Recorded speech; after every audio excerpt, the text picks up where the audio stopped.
night, and it's an AEW Full Gear 2022 post-show extravaganza. Tonight, the Devil did it. MJF defeats John Moxley for the AEW World Heavyweight Championship. And it's Saturday night. A little bit of Monetize this mixed with AEW Dynamite, or rather mixed with AEW Full Gear, on November 19th, 2022. Tonight was jam-packed full of pretty good wrestling tonight. A lot of different stuff went down, but man, a lot of good stuff tonight. Really was. You got to give it to a lot of people tonight. This was really, dude, you know what? The Tony Storm match was one of the, what stole the show almost. MJF and Moxley did great. The Bucks match was nuts. Dinosaur Man even had a good match, I thought. And there was something else I'm forgetting, but it was a fun night of wrestling, man. It really was. I mean, they had one or two, maybe two, a little too long here, you know. Probably could have ended around 11:20, would have been better, 11:30, but this is not bad. Chat, I want you to get hard in the chat if you can, please. It's late on a Saturday night for Full Gear 2022, and I'm popping my own cherry tonight. Woo! Woo! Woo! Wah! Hit the like button, baby. Hit the like button and stick the thumb directly up Cronin's ass. How about Grimm's Toy Show, the big fat whale that he was with tonight in the front row for Full Gear. Plus, Monetize this type of night here. Getting a little weird. If you want to donate to the show tonight, well, and keep the shows on the air, you know where the link is. It's in the top right there. Use that link to donate tonight. The donation amounts are in the description box down below. Expand the description box. Also, super chats are available. And if you super chat, Paul, the Big Show, Paul White's father, will suffer in hell for all eternity. Captain Insano. You just made the list. You just made the list. Man, what a night of wrestling. Woo!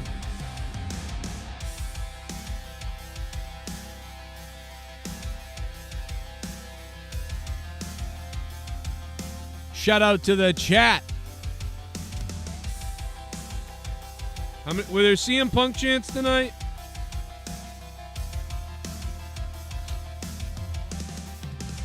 Somebody tell me, what's the best match of the night? What are the best matches of the night? If anybody, all right, listen to it. Let me just tell you right off the bat. If anybody is donating tonight to the show, if you want to, you don't have to, but if you want to, if you're donating, give me your top 3 matches of the night. Give me your top 3 matches of the night in your donation, in your super chat. And if you want, just do it in the chat for free, and I'll try to see what I can see. And I'm going to try to make a poll out of that, because I know I've got my matches. Or at least I've got a couple, but I'm having maybe trouble with number 4. Not 100%. So give me those. Top 3 matches. I thought Storm and Hater was amazing. We know that. I thought Moxley and MJF was definitely one of the best of the night. I mean, the Bucks match was nuts, so that was fun for it being insane like usual. The Devious One has him on his list. Hit the like button. We're almost at 100 likes, and when we get to 100 likes, the girl who played Annie back in that old movie from the, what was it, the 80s or 70s? the actual girl who played Annie. Every time you guys hit the like button, she gets hot flashes in her nipples. Like, it's crazy. I've heard this. Some people don't believe it's true, but I'm telling you, it's real. Do a little basketball. Here comes a dance off the donation. concrete. I mean, I'm just so sick of you little meth head devil worshippers. I'll be honest, I'd like to take a big bite out of your face. Pasharo! I thought MJF said he wasn't going to cheat in this match, and then he uses a brass knuckle. That pretty much ruined it by lying to us. He should have won clean like he said to everyone. What? Now the Moxley fans are going to tweet at him that he cheated. But that was perfect. I didn't cheat. I won. That's all he has to say. I didn't cheat. I won. You stupid people. The reason you believe that is the same reason you fail at life every single day. See, every single one of you guys goes to work every day like a bunch of losers, and you believe that things will get better, but really you're just a slave. I'm not a slave. I'm a doer. I'm a winner. I make things happen. And tonight I made myself become the AEW World Champion. Woo! He might be a face, though. I mean, not a face, but he still might be a... He's MJF, and that's all that matters. I don't think any of that matters. It doesn't matter if he... That's the point. Like, that's him. That's what you want him to do. I think a lot of people are actually relieved he cheated. Like, I think a lot of people are actually happy about that. By the way, I'm happy as a Boston Bruins fan. Record home wins to start the season. Boston Bruins. We're at their Pooh Bear jerseys tonight. So I was extra sexy tonight about AEW because I was also watching the Bruins. But that was earlier in the night. But what a night of wrestling, man. What a night of freaking wrestling! You raised a piece of shit. The Bep Jr. Do you know what the Bep just did? Do you know what the Bep just did? The Bep just said, you know what? Fuck my rent. He said, fuck my rent. Fuck my kids. Fuck my dying grandma. Fuck my life. Fuck everybody. You know what, Bep? I know it. And he said, you know what I'm doing? With my $5, I'm dropping it on Joe Cronin 25th month in a row. 25th month in a row. The Bep Jr. The Bep. The Bep. The Bep. The Bep. The Bep. The Bep. The Bep. The Bep. The Bep Jr. was like, yo, I'm dropping my last $5 25 months in a row on Joe Cronin. Huh? And by the way, for no reason whatsoever, Denise Salcedo's a hooker. Sorry. But she is, allegedly, a hooker. Orange Cassidy with a chubby in his pants tonight, baby. A big chubby blah in his pants tonight. We're going to get to all of it, man. We're going to start through the pre-show. We're going to go through the freaking pre-show to get to all of this. William Regal is with MJF, and I don't know how that doesn't make you hard, by the way. Oh, my God! Speaking of, oh, my God! After midnight, in my wildest fantasy, somewhere just beyond my reach, there's someone reaching back for me. Speaking of getting hard. Racing on the thunder and rising with the heat. It's gonna take a Superman to sweep me off my feet. What am I doing right now? I'm sorry. I need a hero. I'm holding out for a hero till the end of the night. And he's gotta be strong and he's gotta be fast. He's gotta be fresh from the fight. I need a hero.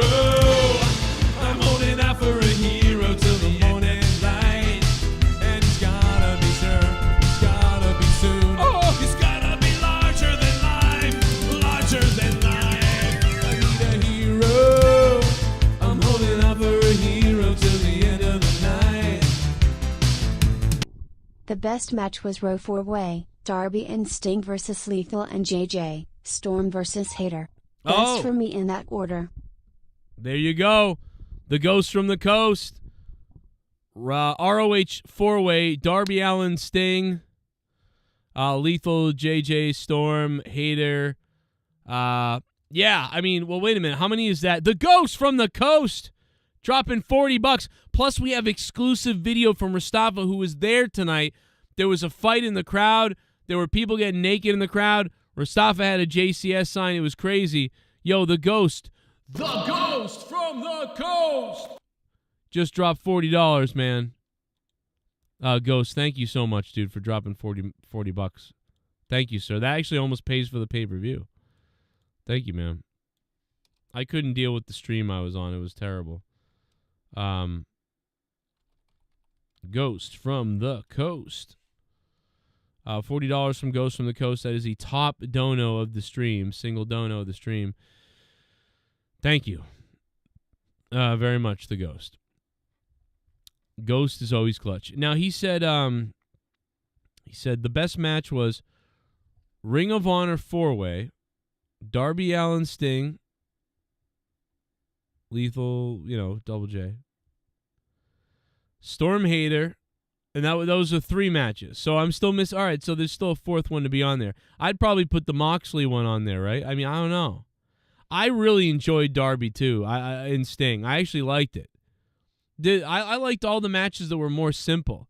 But I also loved that we had the chaotic Young Bucks match on there. And I thought the Jungle Boy match was pretty good too. We're going to go start from the beginning and go over to Discord. We got Devious Dave Rose there. We got Jesse J's in there. Luke Rojas is in there. And Garguts is even in there too.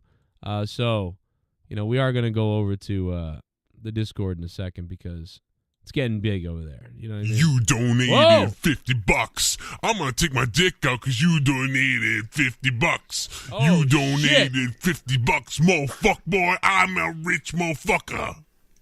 Honestly glad that I came into this PPV with low expectations because they blew me away tonight. Best matches were Storm vs. Hayter, 4-way Raw title match, and MJF vs. Mox. Regal turning on Mox we saw coming a mile away, but it was executed perfectly.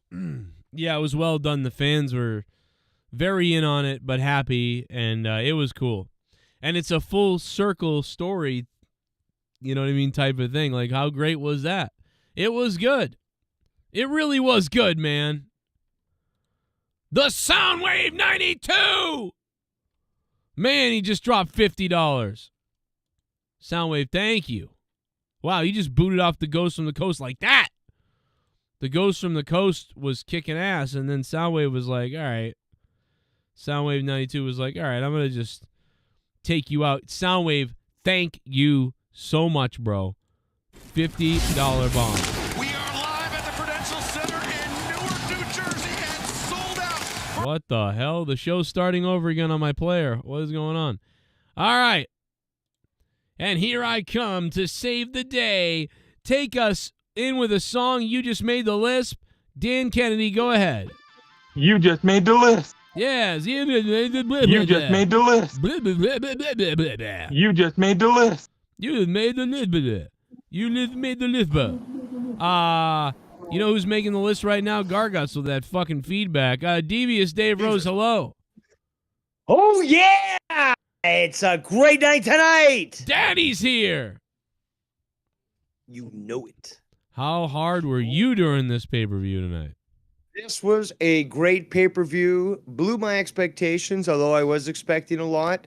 It even blew those expectations, and a lot of people have mentioned that as well. I've got notes to the point where I will tell you when somebody scratched their ass. So I'm ready to go. I love it. Here we go. Dude, Let's. I got it. What's up, Jesse? That was so fucking good. You loved that it, was Jesse. So I absolutely did. You just made the list. I would have paid 100 for that, and it was 50.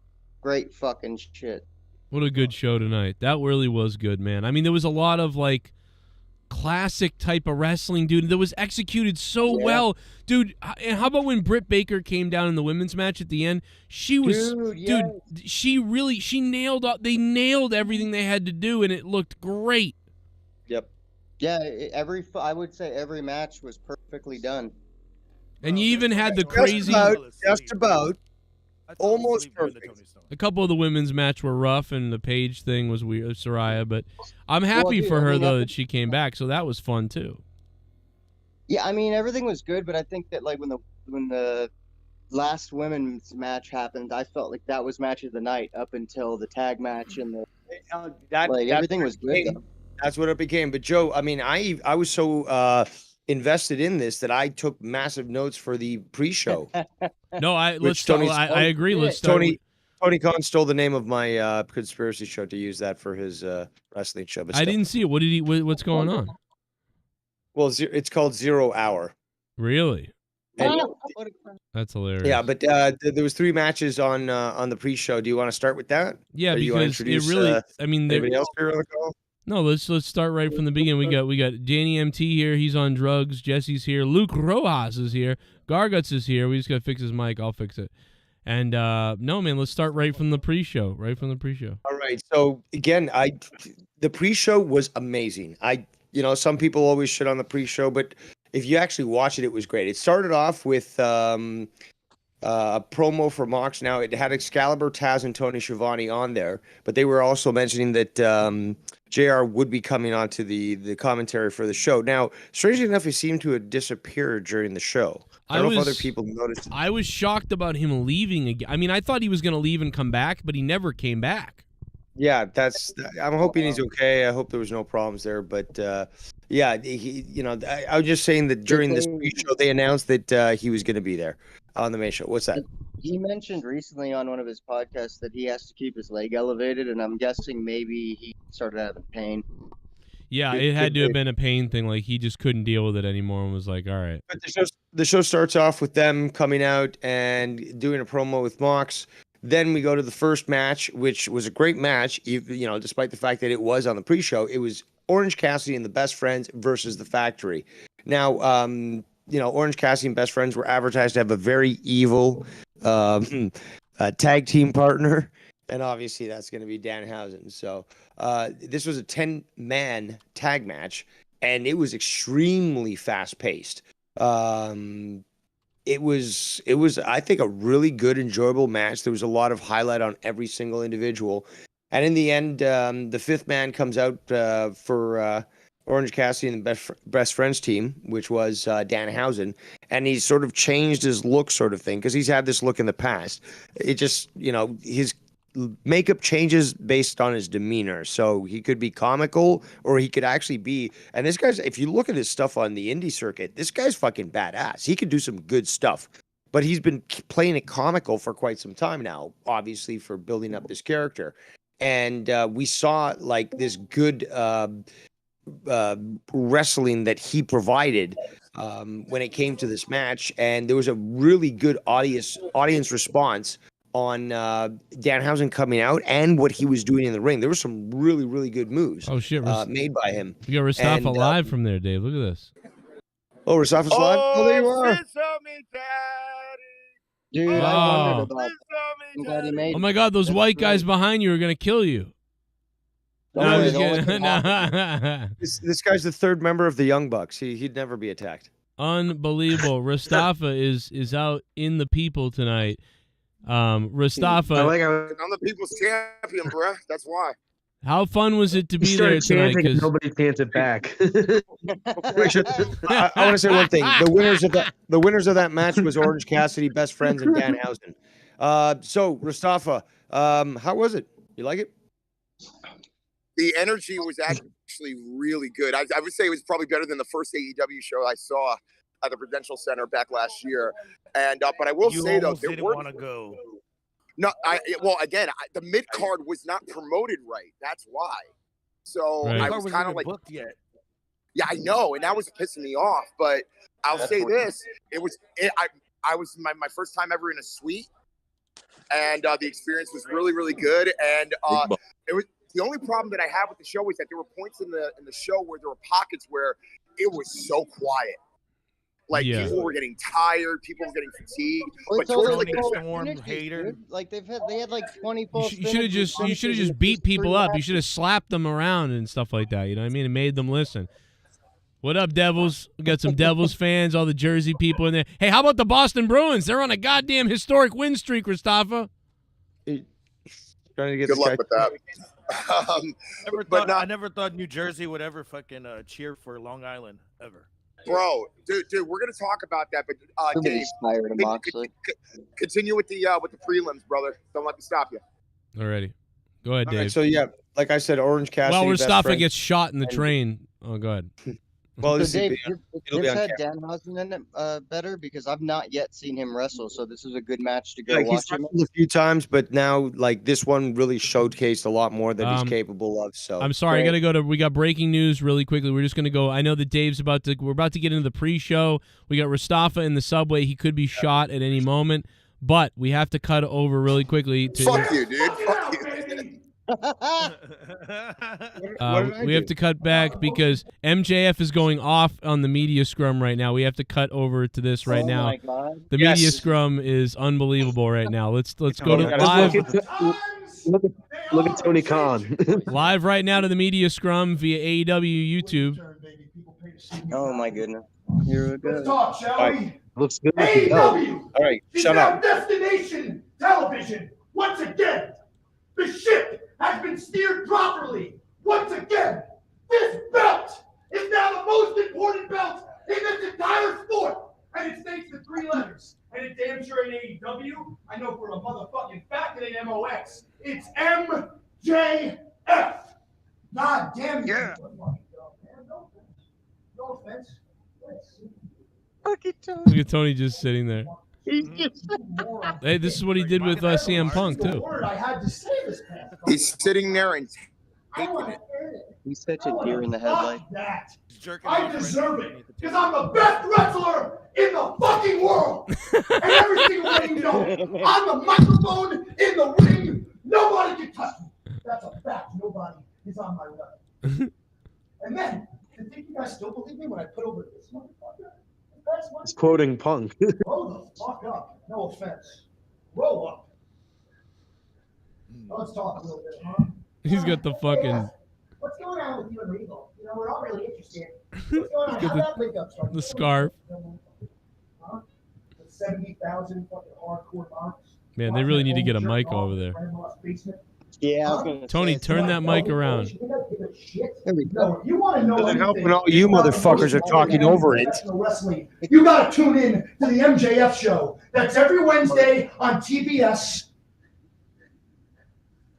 You know damn well that is now Destination TV. Mm-hmm. Now, here's what's going to happen. Okay? I'm going to take a shower. I'm going to get all the Moxie's disgusting hepatitis A through Z off of me. And then in the morning, I'm going to do what nobody else on the roster does because I'm the only real fucking star here. I'm going to hop on a jet and I'm going to go to my goddamn set. Anybody got any questions? Huh? Just kidding. Thank you. Fuck you. Bye. Wow.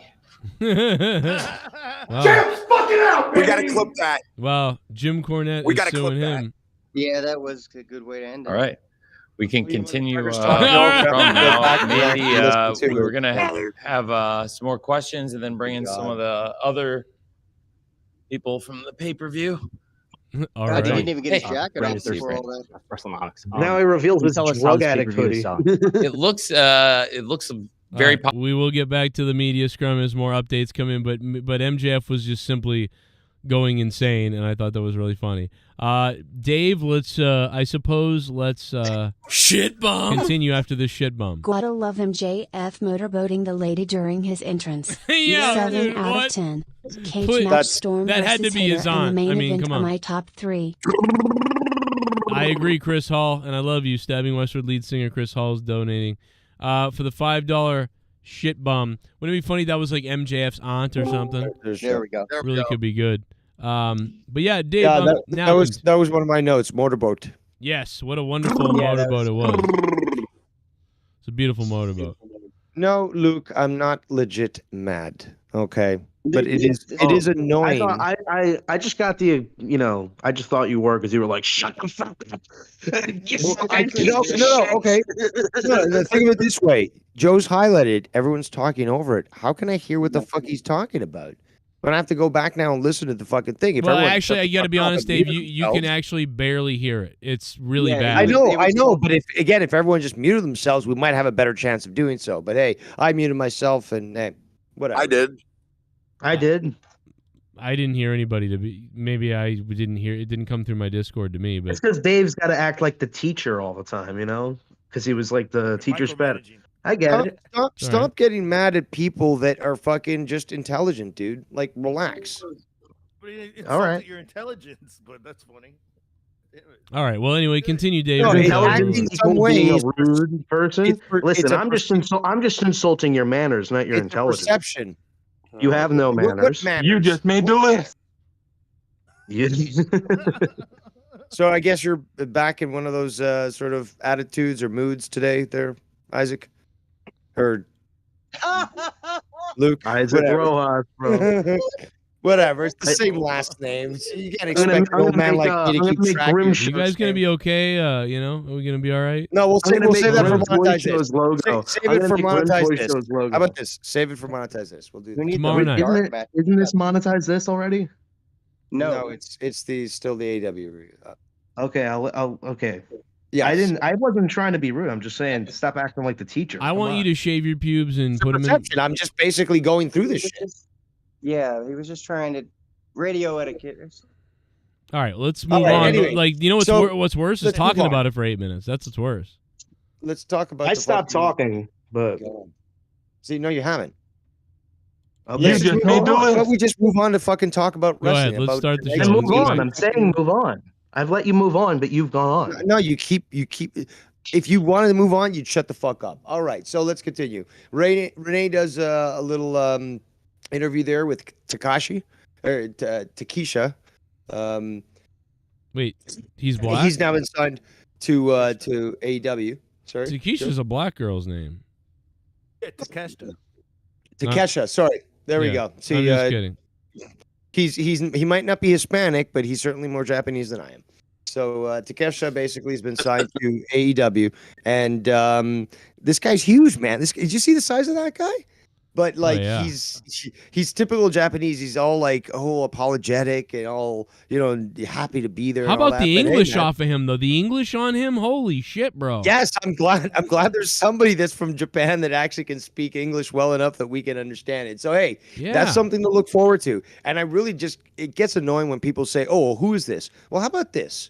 Did you know who The Undertaker was if you were just watching WWF? Did you know that it was Mark Calloway from fucking WCW? Of course you didn't. It was Right. The Undertaker. Why don't you let a character that you never knew before blossom in front of you and just take it for what it is, rather than like, oh, who is this? Oh, are they big enough to be here? How about maybe you get a fucking star that just got out of wrestling school and now they're just so damn good that they're being featured? Same thing with MJF. Where'd you see him before?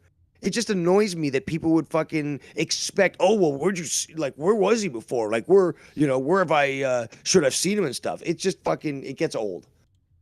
Yeah, I don't care. I mean, listen, I don't. It's one of those things where it's like it's not worth.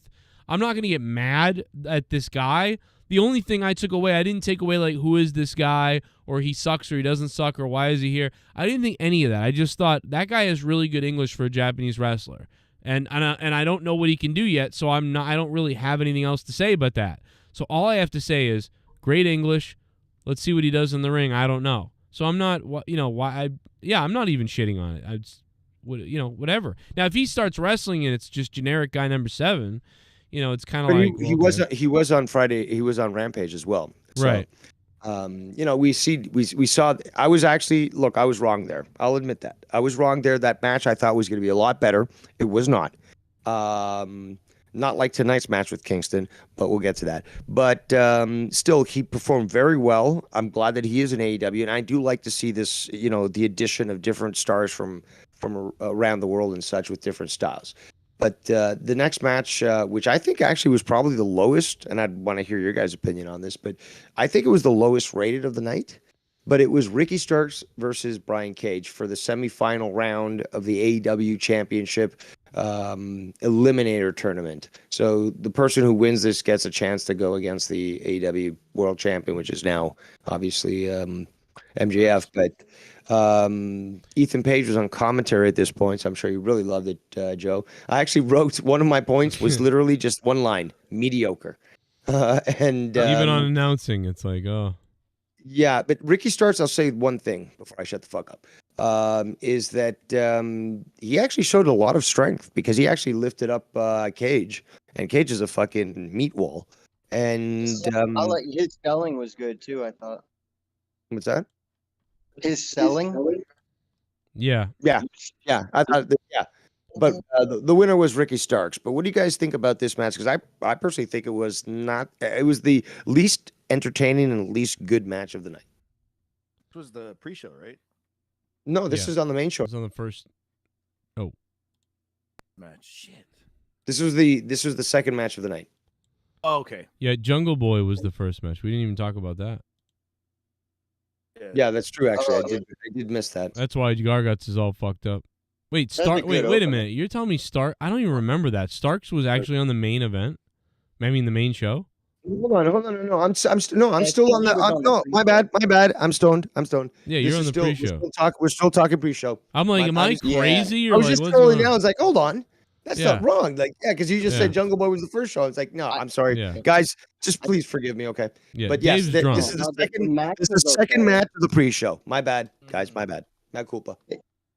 Definitely made me more interested in Ricky though, just watching him sell and like he had like I don't know, he just had it. He had like Rock and Roll Express level fucking selling. You know? Yes, actually, that's a good way of putting it. Yeah, he was going nuts. I mean, it was the thing is, I didn't really care at all about what anything they were gonna do, but it was okay. It was all right for what they did. It felt like a Rampage match though, but it was a good one. I mean, it was okay. Yeah. Okay, I'll agree. Before you continue to the main show, did you hear what Eddie Kingston said at the end of the? He had like 2 minutes, and he's like, "Yes, yeah, try the goddamn thing." It was hilarious, dude. I was like, this guy's a comedian. But he's putting over the card, right? And he gets to maybe 3 matches in, and he goes, "Oh, gotta go." He's like, oh no, but I think he was swearing, and then like the commentators like, well, there goes our monetization. Yeah, where goes the YouTube monetization? That was fucking hilarious. It says everybody, it's 53 minutes and 40 seconds.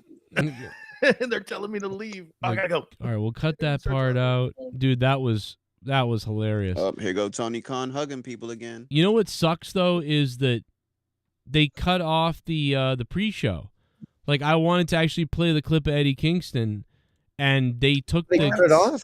Well, they took it off. I watched it live. It became unavailable on YouTube right after it aired. Oh, okay. We are. They'll probably cut it out, but I just want to quickly go. They took the whole thing down. Oh, damn it! So after the Starks match, you had the Saraya Britt promo.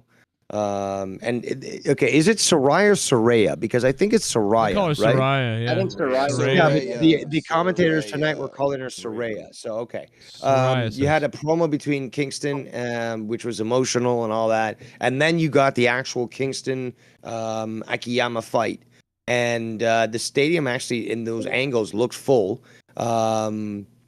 There was a lot of push to this DDT Pro Wrestling AEW partner, which is interesting. We'll see what happens there. What's it called? It looked like a very stiff fight, and there was a lot of support for Kingston in the audience. And I wrote here, thanks audiences. He tells people order pay-per-view, hypes the crowd up. Huge Eddie cheers. Also, mind you, that he was really hyping up Moxley and saying, "Yo, don't boo my boy."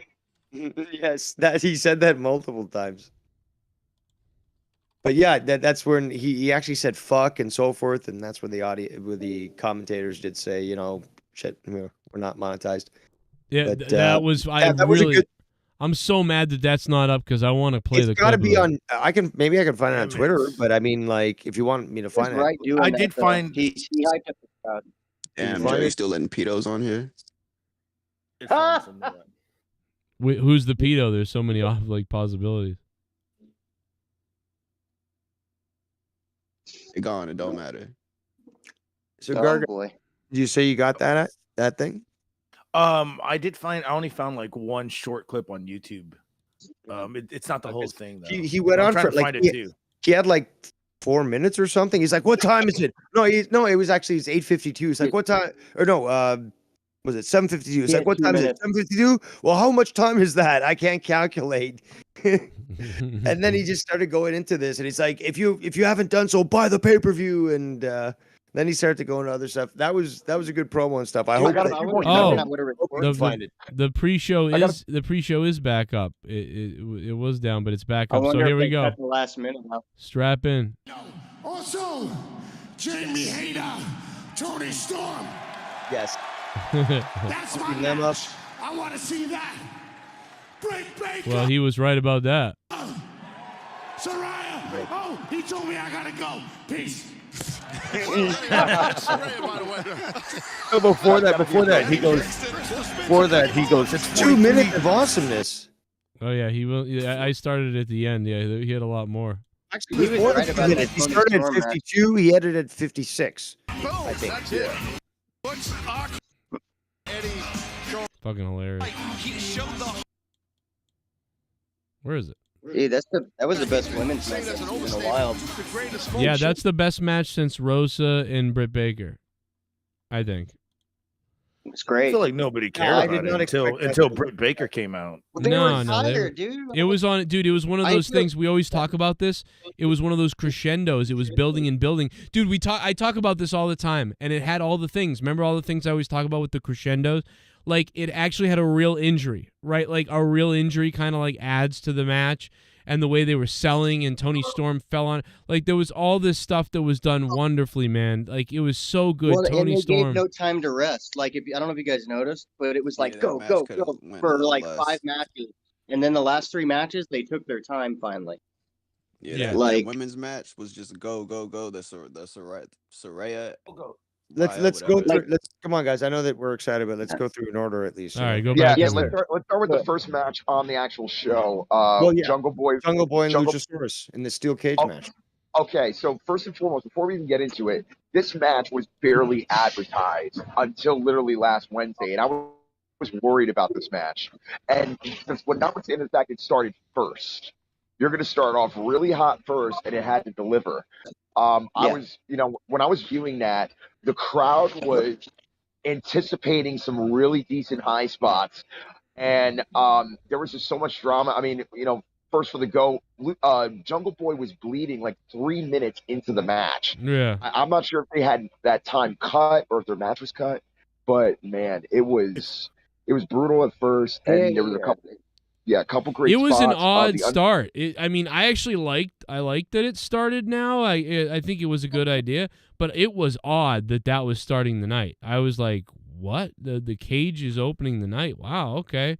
And I know that's not really because the pre-show matches. Not only that, but that cage. I mean, again, it looks menacing from afar. Yeah. But the thing is, though, it's like if that's going to be your first match, I mean, how are you going to top it, especially if that's like a really decent gimmick match?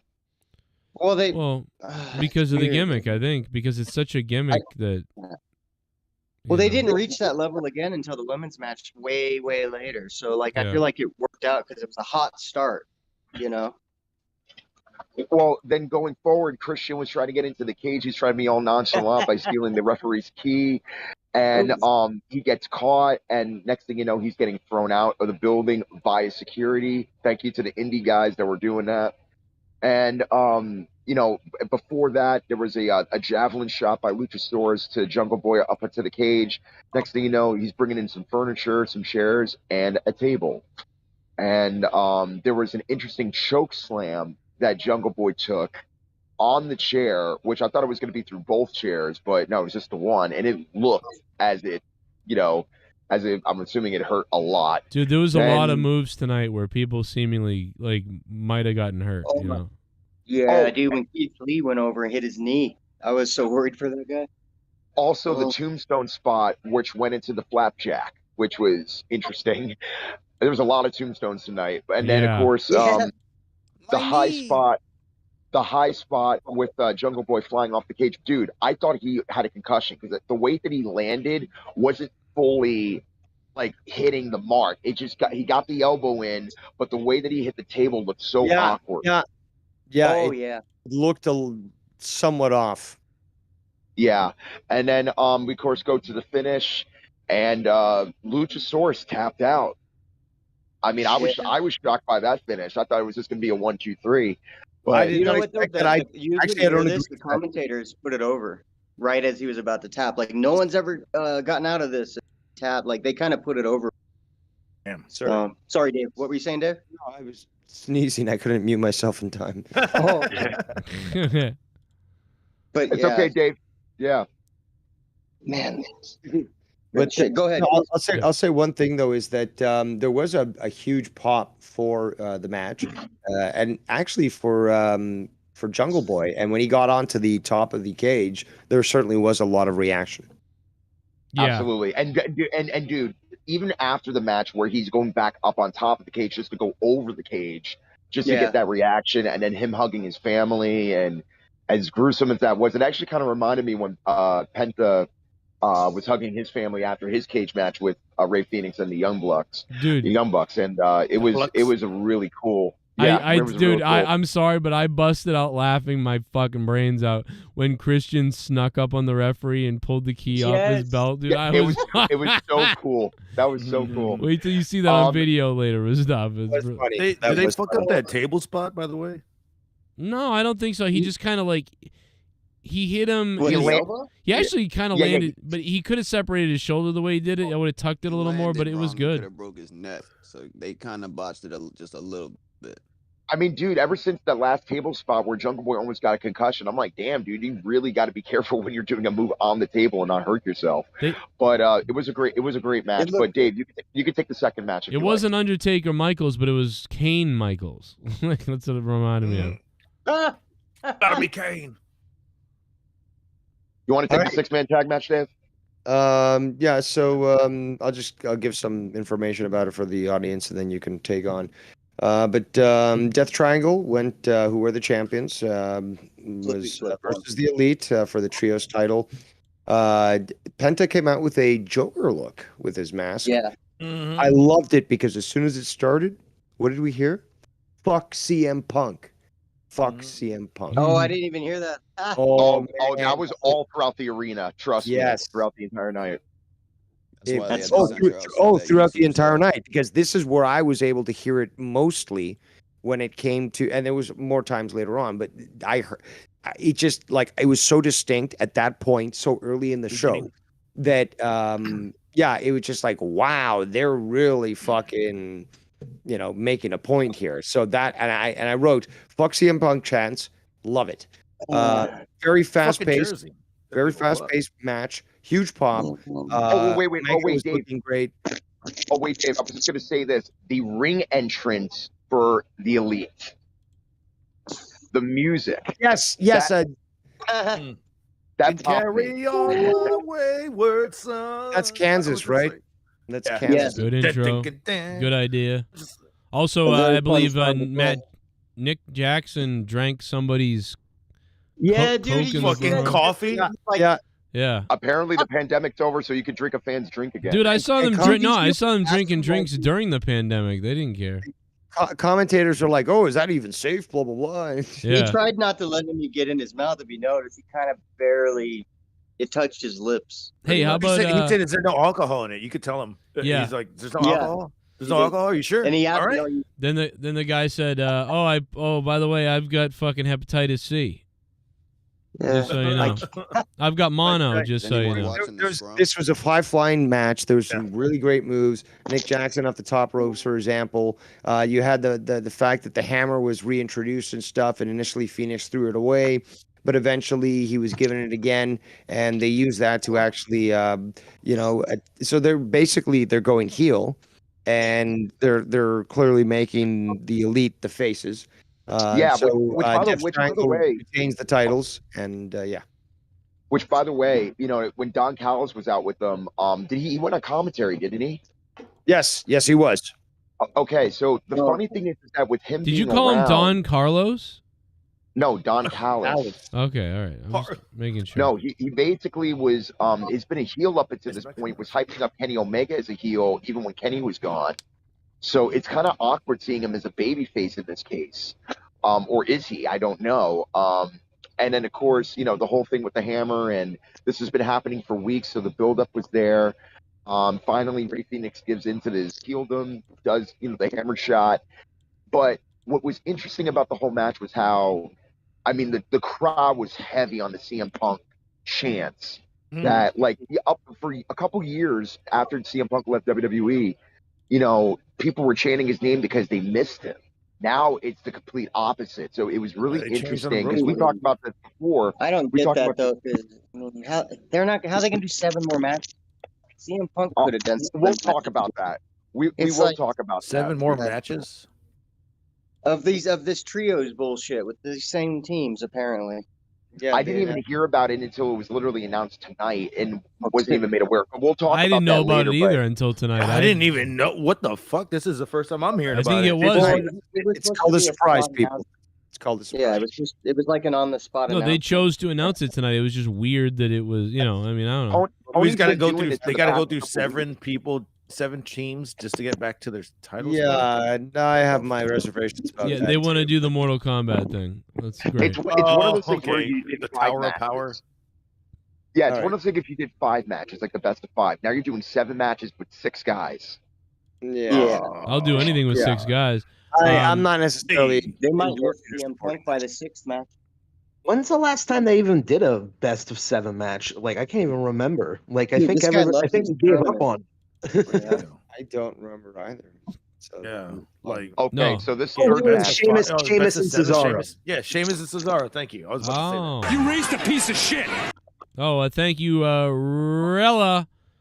Has been a member for 36 months. Holy shit, bro! That's 3 years. They won an NXT recently.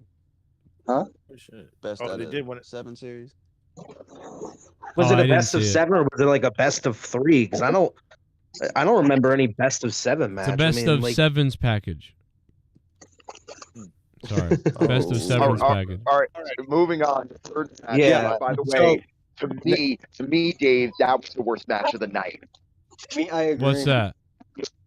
Jade versus Nyla Rose for the TTS title. Oh, we yeah. Hold on, we haven't even announced that yet. But it started off with a promo with Nyla Rose and Jade Cargill, and then Jade Cargill comes out versus Nyla Rose for the DBS Championship. Jade Cargill actually dressed up as Chitara from Thundercats. Anybody else notice?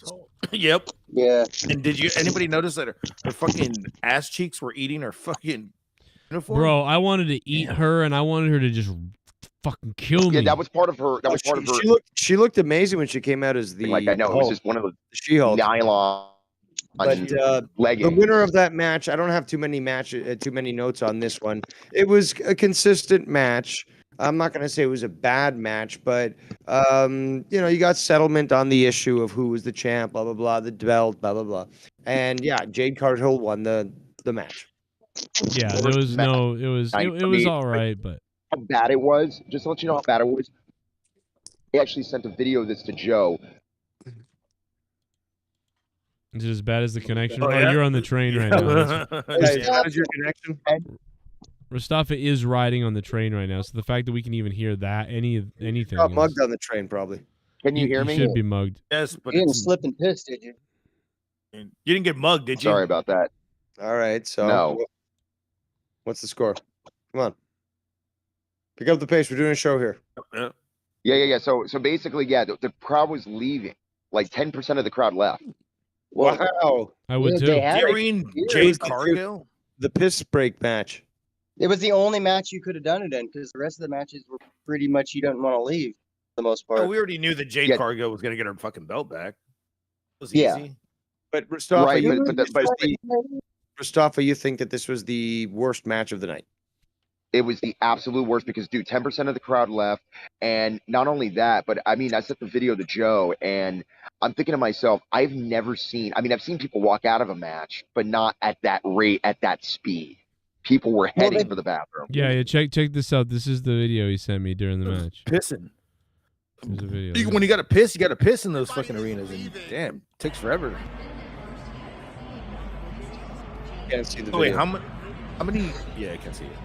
How many people does it hold, that arena? Dude, the only match you could have done was 14,000 something, and they sold out. So. Gotta go pee-pee. Oh yeah, I heard there was only standing room left. That's what they said. Yes, That's what they there was always a lot of say. people in my tweet. Gotta go How's it pee-pee. standing? Hey, everybody got to pee sometime, you know? I mean, I get it. You know? Everybody go pee-pee eventually.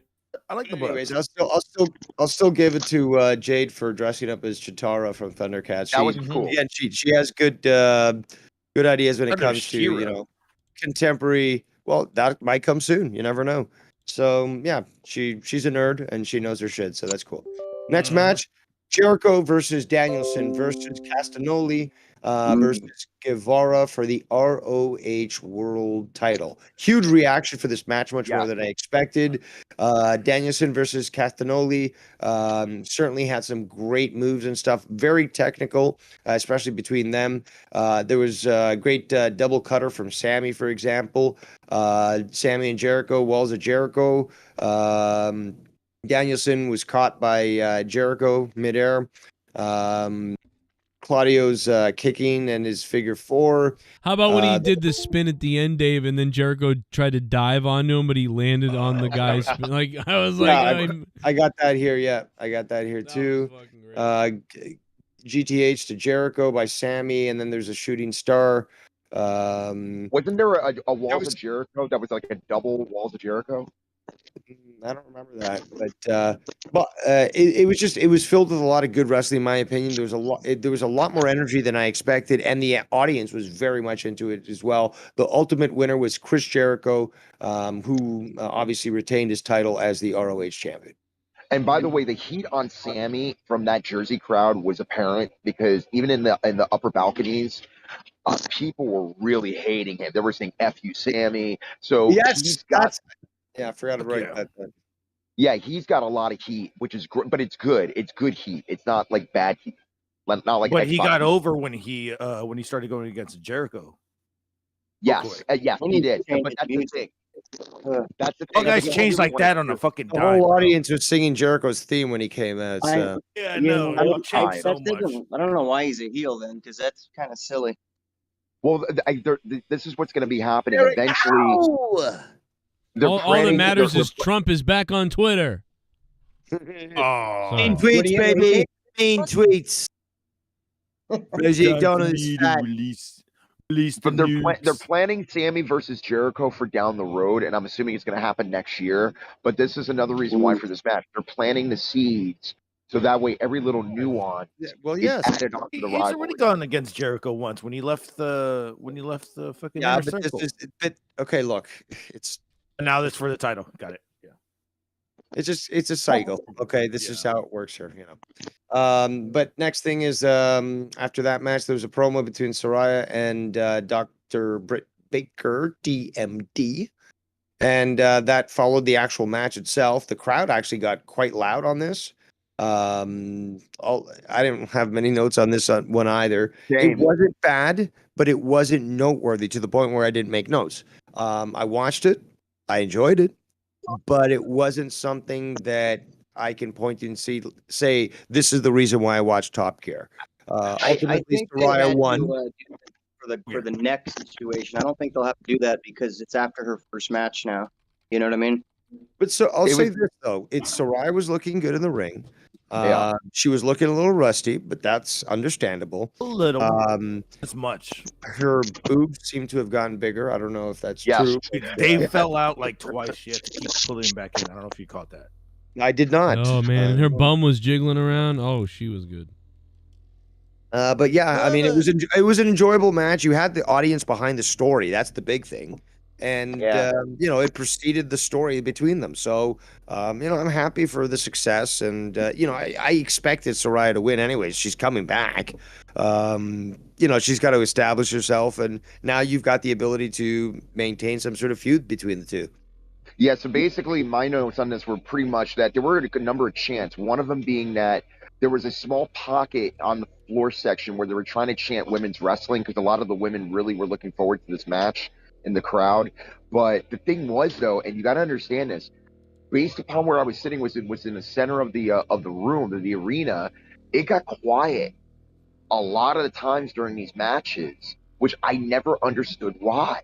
Breaks. And I'm like, guys, this is the middle of the show. It's barely the end game. And there was this pocket where it was just so quiet. Granted, they're trying to be respectful. One of the problems is the way Saraya cut that heel promo, made herself a heel sort of while trying to be a face. No, come on, this is the first time you're seeing her come back, regardless of that cut of promo. That's why they weren't cheering like they should have. But also, you're right.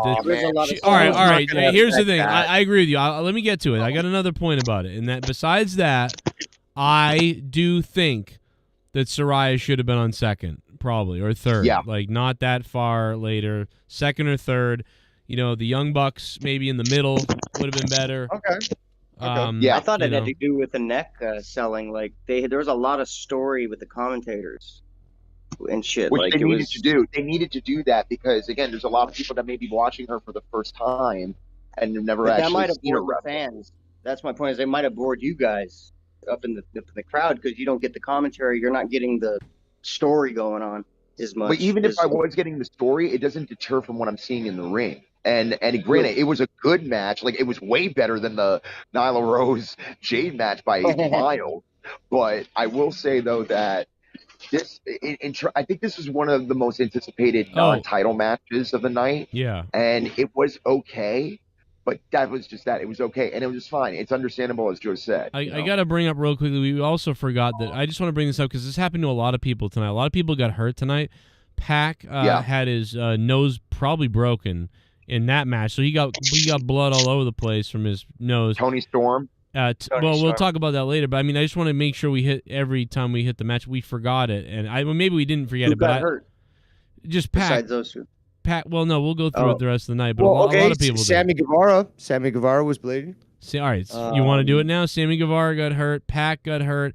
Hobbs. Jungle Boy. But I don't know if Jungle Boy was on purpose or not. I think that might have been a blade, but I don't know. No, that looked like a blade spot. I think that was the blade job. I think Brian Cage was bleeding as well tonight. People bit their tongues and stuff like that, but I'm not even counting those. I saw people bleeding from the mouth all night too. But this is why you got to chew gum. No, but the real thing was Hobbs, dude. Hobbs took a awful shot. Wardlow slipped and almost paralyzed himself doing the shooting star press. Actually, that's the next match. So it starts off with a promo between Joe and Wardlow. And so it's basically Wardlow, Samoa Joe, and Powerhouse Hobbs for the TNT title. I know that Samoa Joe apparently won it, but during this point, I actually was preparing dinner, so I missed the entire match. So I'll take over. So basically, the three there was a sign. There was a girl in my section that was big girl who wrote a meaty sign. Big girl. An MEATY sign, and this was apparently her favorite match of the night because she was going for the hots for Wardlow the entire match. And basically, one thing led to another. Where it was hard hitting. I was shocked actually by a lot of the aerial stuff that Wardlow was doing, not just from the senton bomb, he's gonna get also hurt. He's gonna hurt somebody like he did.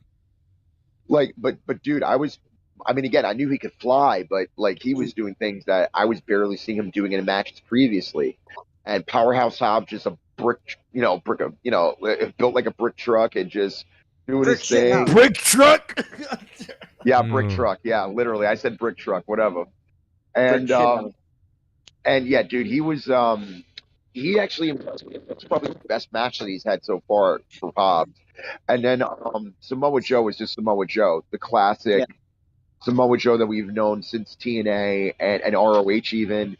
And next thing you know, Samoa Joe takes the TNT title from the table, hits I believe he hits Wardlow, and then goes for the sleeper on Powerhouse Hobbs. And now we have a double champ between with Samoa Joe. He's the ROH television champion and the TNT champion.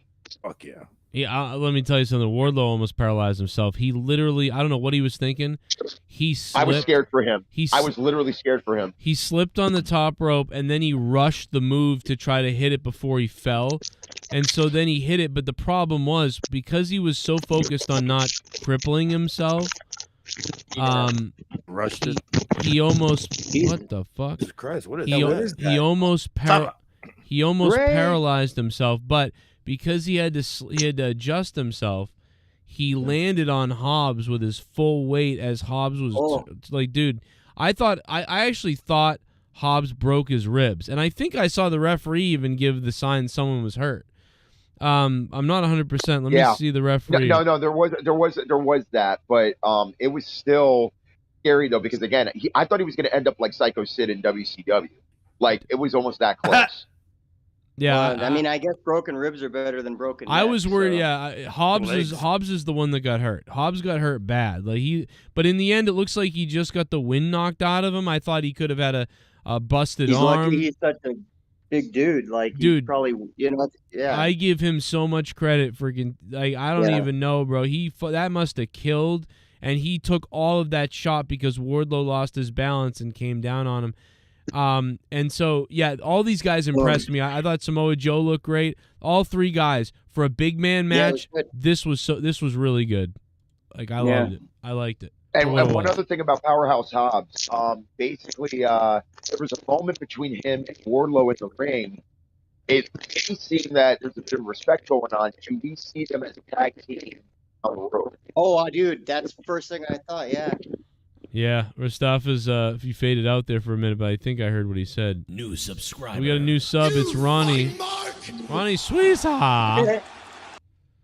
What up, Ronnie? How you doing, man? Give me some pepperonis, Ronnie. Put them all over my body, and then get a new last name. I don't know about you guys, but I thought the whole night there was way too many false finishes. Like, it didn't mean anything after. There were a lot and everything. The whole night. No, the women's match we haven't got to. Yeah, you raised a piece of shit. It was. What was Rostafa doing at Full Gear? I don't recall it being a musical.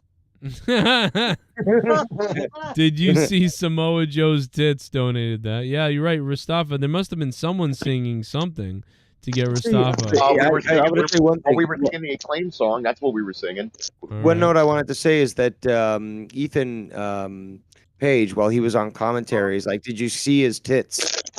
Oh my God! Did he? I didn't hear that. He said that? Yes, he did. That's fucking hilarious. Oh!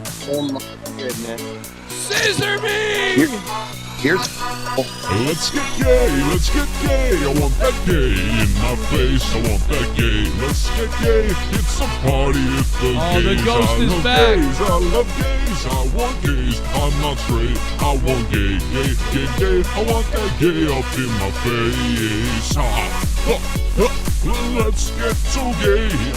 Let's get so gay. And I love gays in my face. No one wanting to chant with lame Staffa was hilarious. Aww.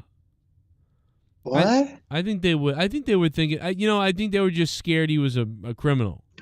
Rostafa when he chanted, what was it, like, scissor me, daddy, or something, and nobody chanted with him. And those two white guys behind him looked at each other like, is this fucking? Well, they heard a white guy and then they looked at him and they're like, what the? Is that one of the Young Bucks? Oh, he's black. Never mind. Oh, the Ghost from the Coast. Thank you for the $69, man. Holy shit. Next match was Sting and Darby Allin versus Jeff Jarrett and Jay Lethal. I don't want to hear another bad word, by the way, about Jeff Jarrett. He fucking looked great in this match. Enough about he was phenomenal, dude. Why do people shit on Jeff Jarrett? I love Sting. He looks crippled, but I love him. But Jeff Jarrett, Wait, who's shitting on him? Like, Jarrett's I'm just saying. great. So I see people say all the time, like, Jarrett, what is stupid. Jarrett's fucking phenomenal. Dude, he's got the best work punch of anybody ever. Oh, my God, Jesse. It's going the way of, like, Chris Jericho.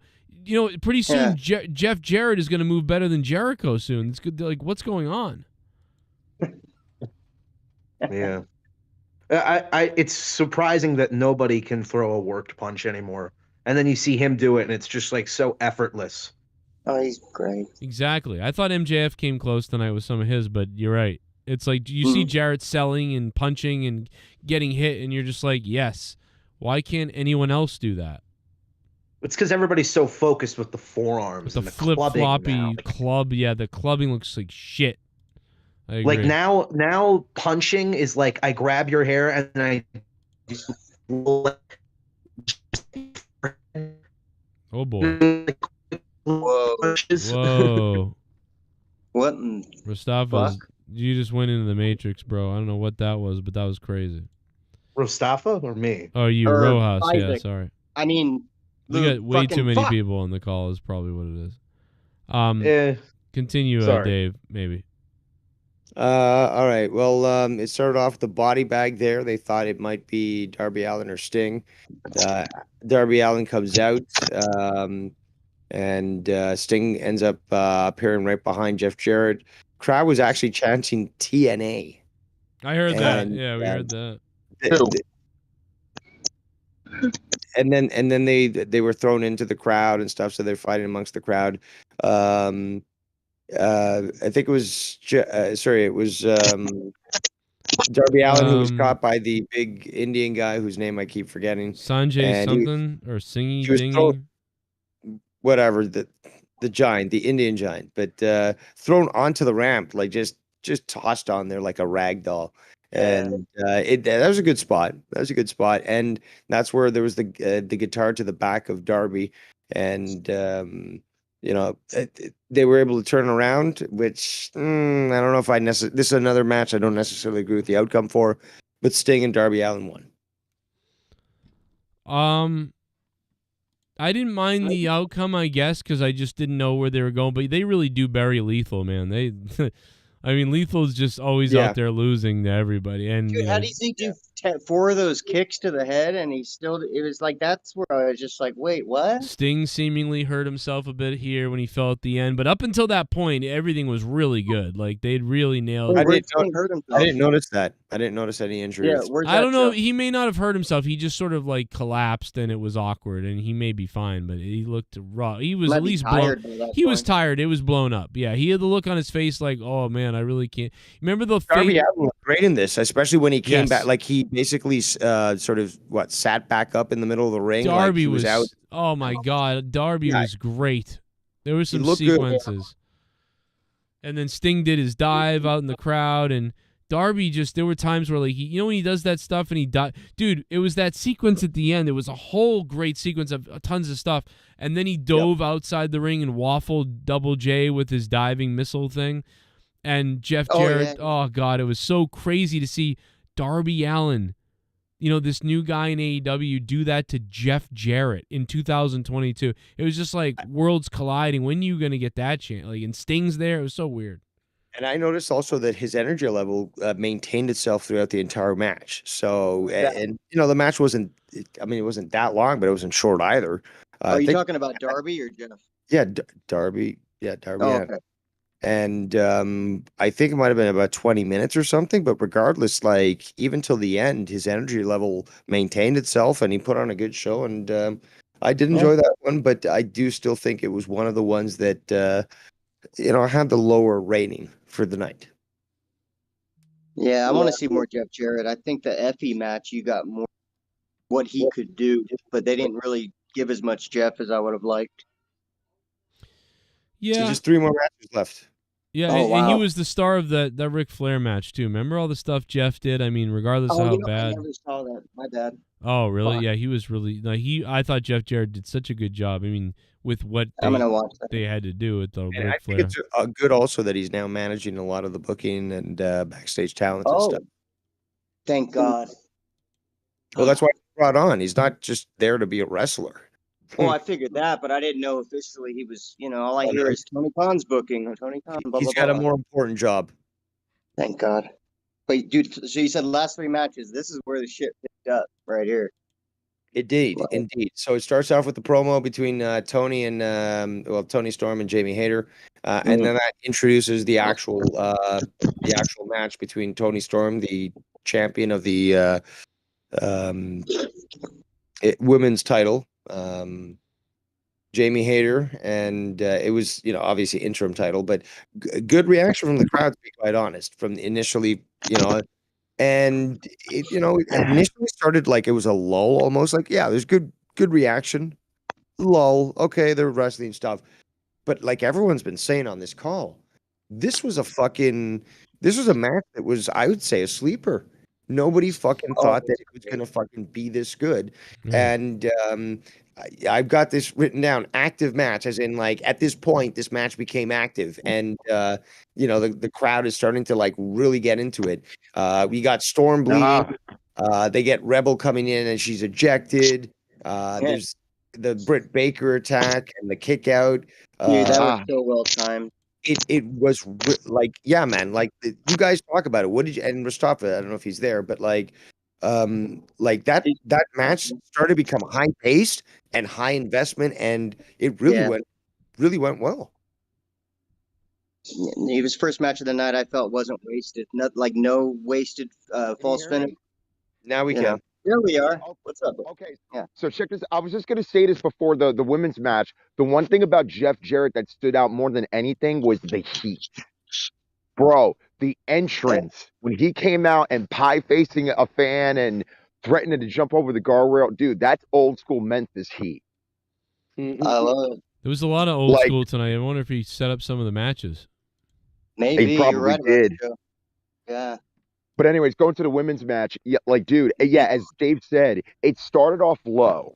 It was a very low, and it just built. I don't understand what it is about Jersey and the heels. Same thing with New York, but we love the heels more so than the baby faces, probably because they're probably booked better and they're more relatable. Yeah, let me tell. I didn't even care who was the face or hate or the bad or the heel. It didn't even matter because again, I don't really like Jamie Hayter that much. I don't care, and I don't care about anything. And Toni Storm, I don't love or like or hate, but I do like her selling. And then I don't know what it was, man, but these women, and obviously they're friends, right? So they've got this. It was a good wrestling match. That's the bottom line. Yeah, it didn't matter. It was so fun to watch these two. I'm gonna watch it again, and maybe it's because they're friends. They've got this chemistry. But my God, nothing was wasted. Not 1 second of that match. Everything meant something. This was the female. They had almost the female. Owens and Sami Zayn chemistry going here. It was great. I'll agree there. Yeah, I thought Jamie Hayter was a bore until this, and now I'm like, wow. And Toni Storm really sold well. Her selling in this was, yes. I mean, remember a while ago, and this was me and Jake DeMarco back when Jake was still on the show about a year and a half ago. I said to Jake, "Can you tell me a good Toni Storm match? Because I haven't seen it." I said that to him. I said, I don't see it. I don't understand why people love her other than they want to bang her. I don't understand it. Tonight, I understand. She was really good. That was really good. She looked physically good, not just her wrestling skills, but she actually did look good. And she got her nose broken in the fucking match. Is that confirmed or? I mean, it looked like it. She got punched in the face. Yeah.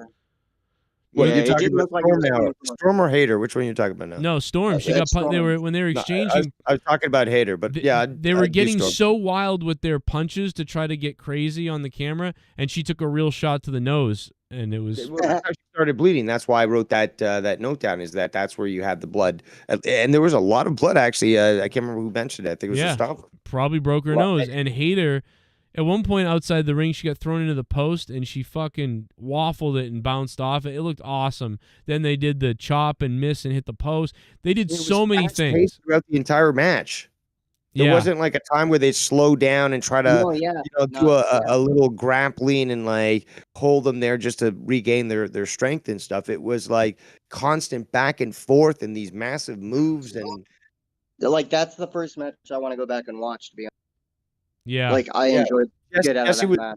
In the chat, he was just like, damn, this is the best match of the night. So, I mean, I don't necessarily agree with that, but it certainly was. Up to that point, I felt it was. And but the point I'm trying to make is the fact is that it certainly wasn't it wasn't a match to be expected to be so damn good. Because that's the only way to describe it. It was so damn good.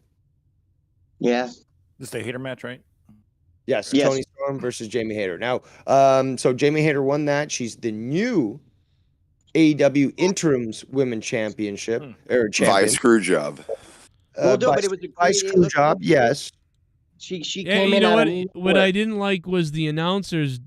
I didn't understand what was going on tonight. It's like everybody cheated. Almost everybody was cheating, but also the announcers were like, give all this credit to Jamie Hayter and stuff like that. They weren't saying like, you know what I mean? Like, well, you know, it's a tame match. Yeah, they were just like, okay, good, you were the better cheater. Right? Cool. It wasn't just that. They weren't reacting appropriately to some like big moves. Like I think later on in the main event we'll get you to that. You couldn't even hear them, Rostava. You couldn't hear No, I'll tell you one thing. I think that Rostava just loves to agree with me. I get it. I think that should have ended. Right. I just call it how I see it. You couldn't hear it.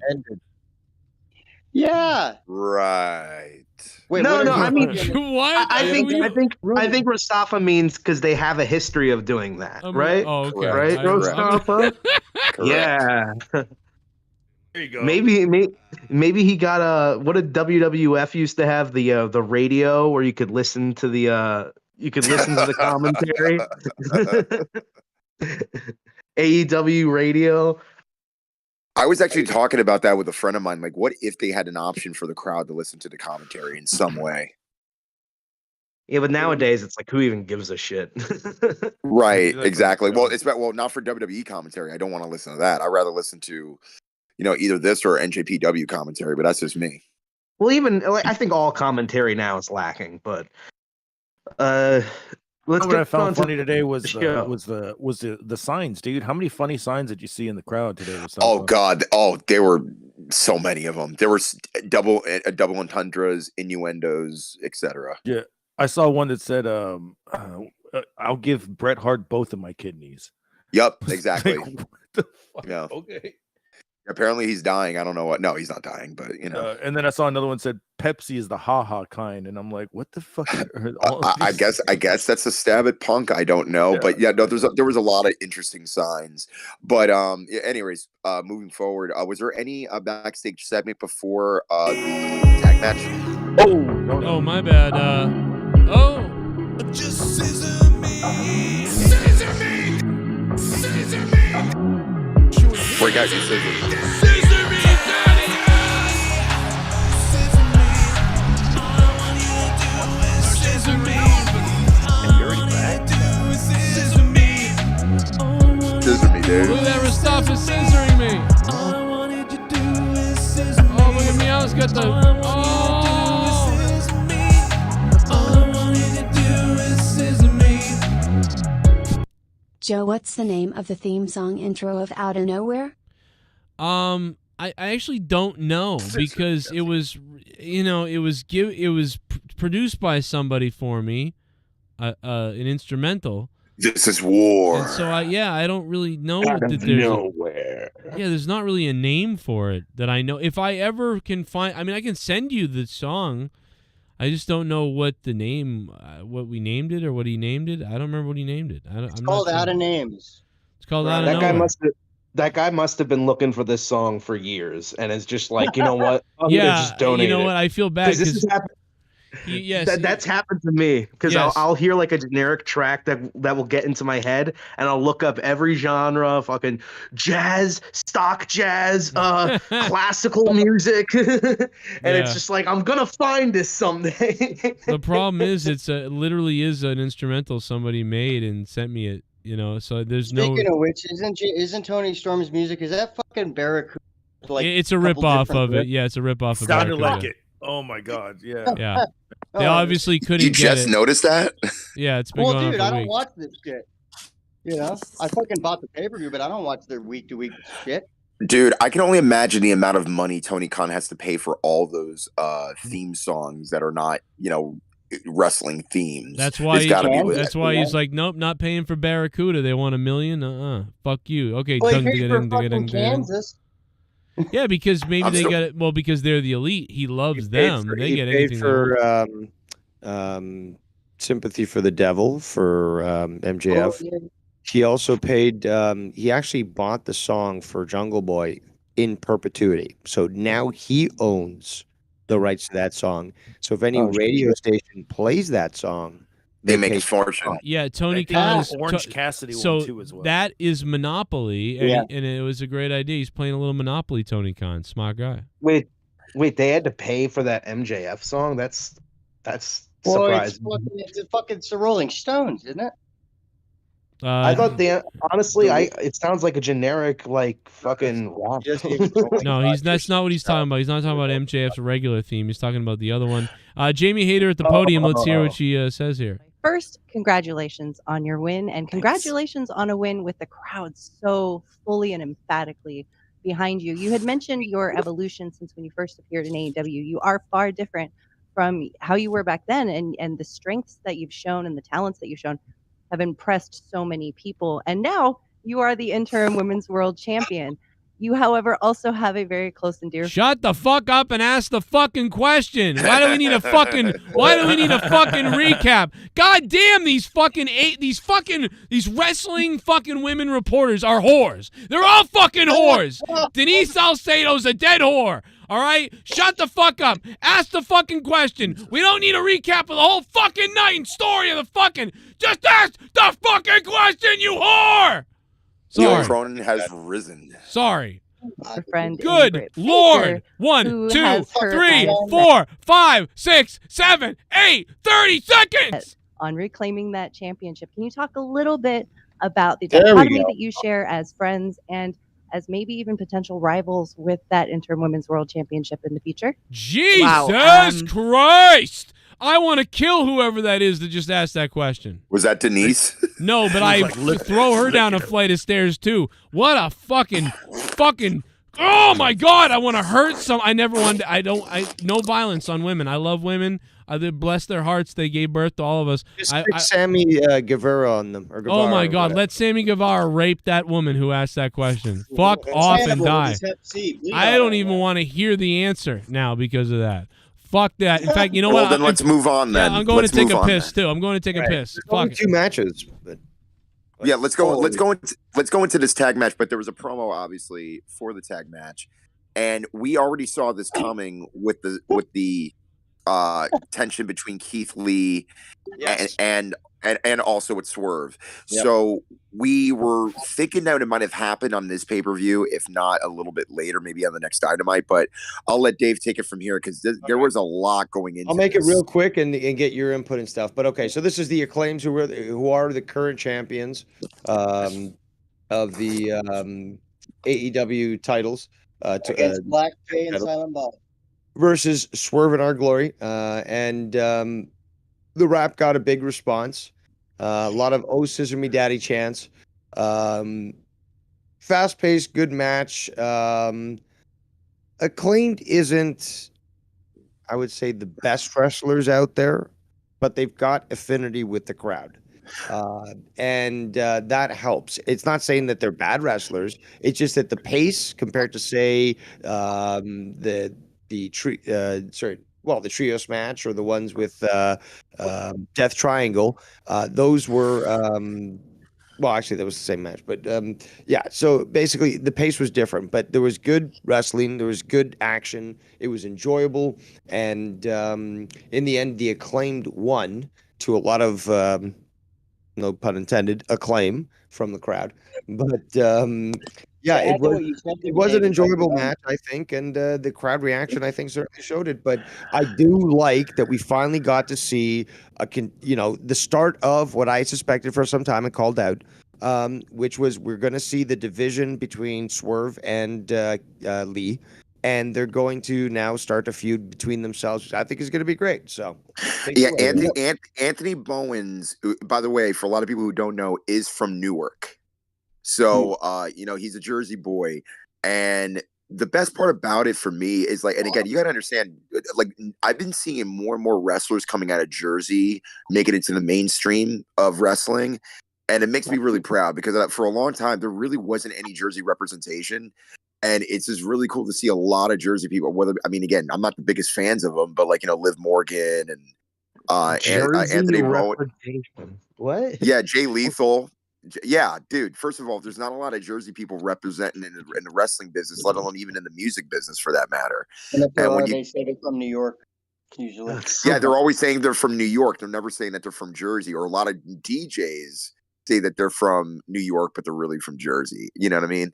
So it's really cool to see that. Plus, they extended the rap than they normally would have, which I thought was pretty cool. comparing them to the Black Jay and Silent Bob was hilarious, and I got a big pop. How they like, do you want more? Do you want more? And then they just, went right into it. So. Yeah, and then sorry. Go ahead.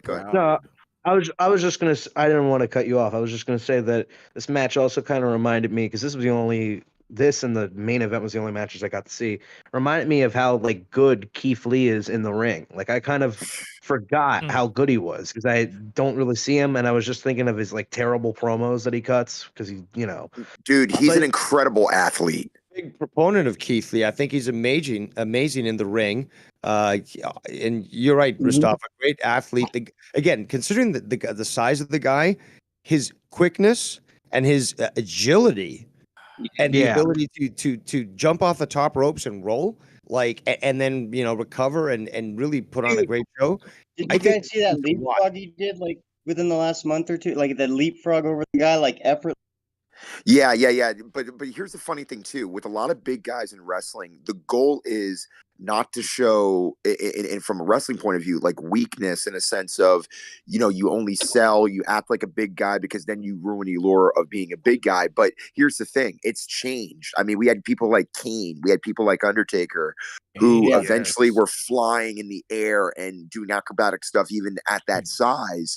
And Keith Lee takes all of that, including parts of like Yokozuna and even Samoa Joe and people like that, and takes it one step further. What about Willie Mack? He used to be in Lucha Underground. Yes, absolutely. And by the way, Keith Lee, I'll say this right now.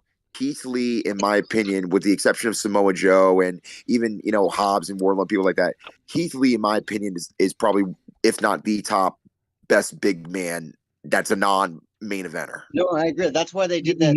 He's one of them, which is why I think that there's a good way to book all of these guys: Hobbs, Lee, Cage. You got Morrissey. Who else you got? But in terms of ability, is what I'm saying. Not necessarily in terms of like an all around.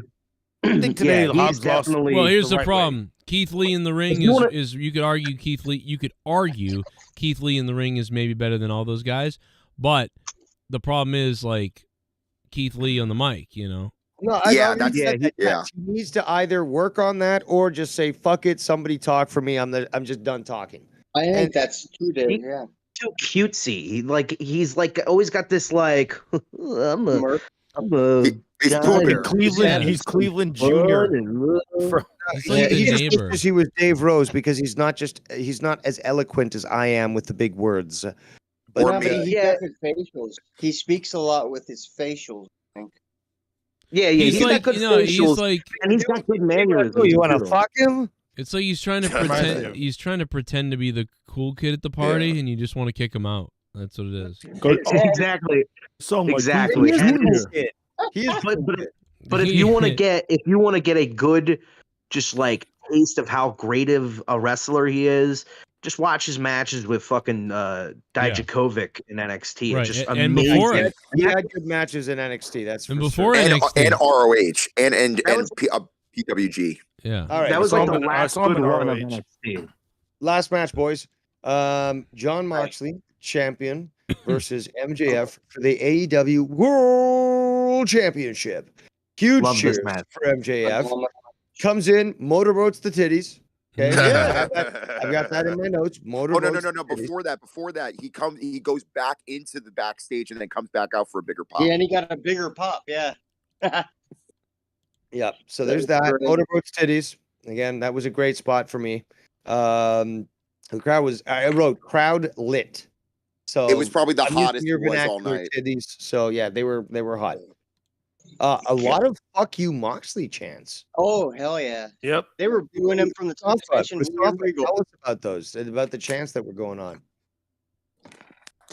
Yeah, and those were to be expected. No, for "fuck you, Moxley," the champ, I don't think so. But well, no, I mean not because of Moxley, but because people were they wanted MJF to win, so Moxley was the villain of the night. It could have been that's why I'm asking Mustafa, because Mustafa says the jersey is a little weird where they're cheering for the heels just like Toronto and booing the faces. So check this. Yeah. So check this out. So basically, this reminded me of Brock and Rock in Long Island and SummerSlam 2002. Although this crowd was more vicious than that crowd, because even though they were booing The Rock, they weren't saying "F you, Rock." Well, they were close to his hometown too, right? No. Yeah, yes, they were close to Long Island, but the whole point of this was they were already building this up, and it's to say, hey, I'm going to be in the metropolitan area, and my people are going to be here for me. And just to let you know, the tri-state area crowd. I mean, Joe, when you watched Survivor Series '96 and you saw, Brett and Austin was getting good chants, and then Shawn Michaels getting booed and Psycho Sid getting cheered. I mean, again, it's not uncommon, but at the same time, this was also the same thing after WrestleMania 29 when I was at the Izon Center and people were cheering for the heels and the babyfaces were getting booed. Yeah. Mustafa, Brian is saying I didn't hear FU chants to Mox. Did you hear those? Because I sort of. Oh, they were loud. There you go, Brian. Thank you for coming out. I heard it. No, at some points they did. It felt like they muted the crowd a little sometimes. Get you a sound bar, son. Okay. So let's talk about this also. Watch it off the phone. I said this at various times tonight. There were points in almost every match where it got so quiet. And because normally the pace of the crowd doesn't necessarily wane. You know what? I felt like that was the false finishes, because I feel like after about 5 of those motherfuckers, you're like, all right. You might be right. You might be right about the false finishes, because the thing is, people were tired by the time we got to the middle of the show. The women's match actually had a lot of false finishes. And I remember Jesse saying that in the chat. It's like, God damn it, another false finish. No, the only time I felt like they were probably done was the one with Hayden. That match was the first time I felt like they didn't waste them. You know what I mean? Or the trios match, which I thought was, the same way, like towards like the end. But yeah, no, this crowd, we were tired, but we were still in it. Dave, take it away. All right. Well, basically there was amazing work on the apron. You had a tombstone onto the apron. Huge MJF chants after this point. Pile driver on the table. And, you had Mox do his figure 4 there in the ring, but on the leg, on the bad leg. Well, supposedly, you gotta go back here. You gotta go back here. That tombstone sell, that tombstone pile driver on the side of the apron, and then selling like he popped his kneecap off or broke. Yep. Bro, I thought he was hurt. Yeah, like that was so good. So I just had to mention it. It was really good. And he was actually selling it at the scrum as well. If you saw that, he was limping on that leg. Lives the gimmick. When he first did it, though, bro, I don't know if I have a clip of it. I got to find the clip of it. Hang on a second. I want you to, because, dude, I'm telling you, man, Moxley, MJF, yeah, he made it seem like he broke his. While you do that, let me just wrap it up by saying, okay, so MJF pulls out his ring. And he's going to use it, and you've got William Regal, who comes and says, you don't need that. So he throws it away, and then a second referee comes out. Well, the second ref comes out as well, and there's go ahead. Sorry. No, go ahead. No, sorry. Distraction, and Regal then hands MJF brass knucks. Yeah, he tells him to go get the ref up. Like, go get the ref so he can count. That's right. Yeah, I'm moving a little bit. Yeah. So tells that and hands him the knuckles, and he knocks him out, and he gets the pin. It. And this is actually something a lot of people were saying in the chat of our AEW reviews, is that they were expecting Regal to go heel in this manner to help at MJF.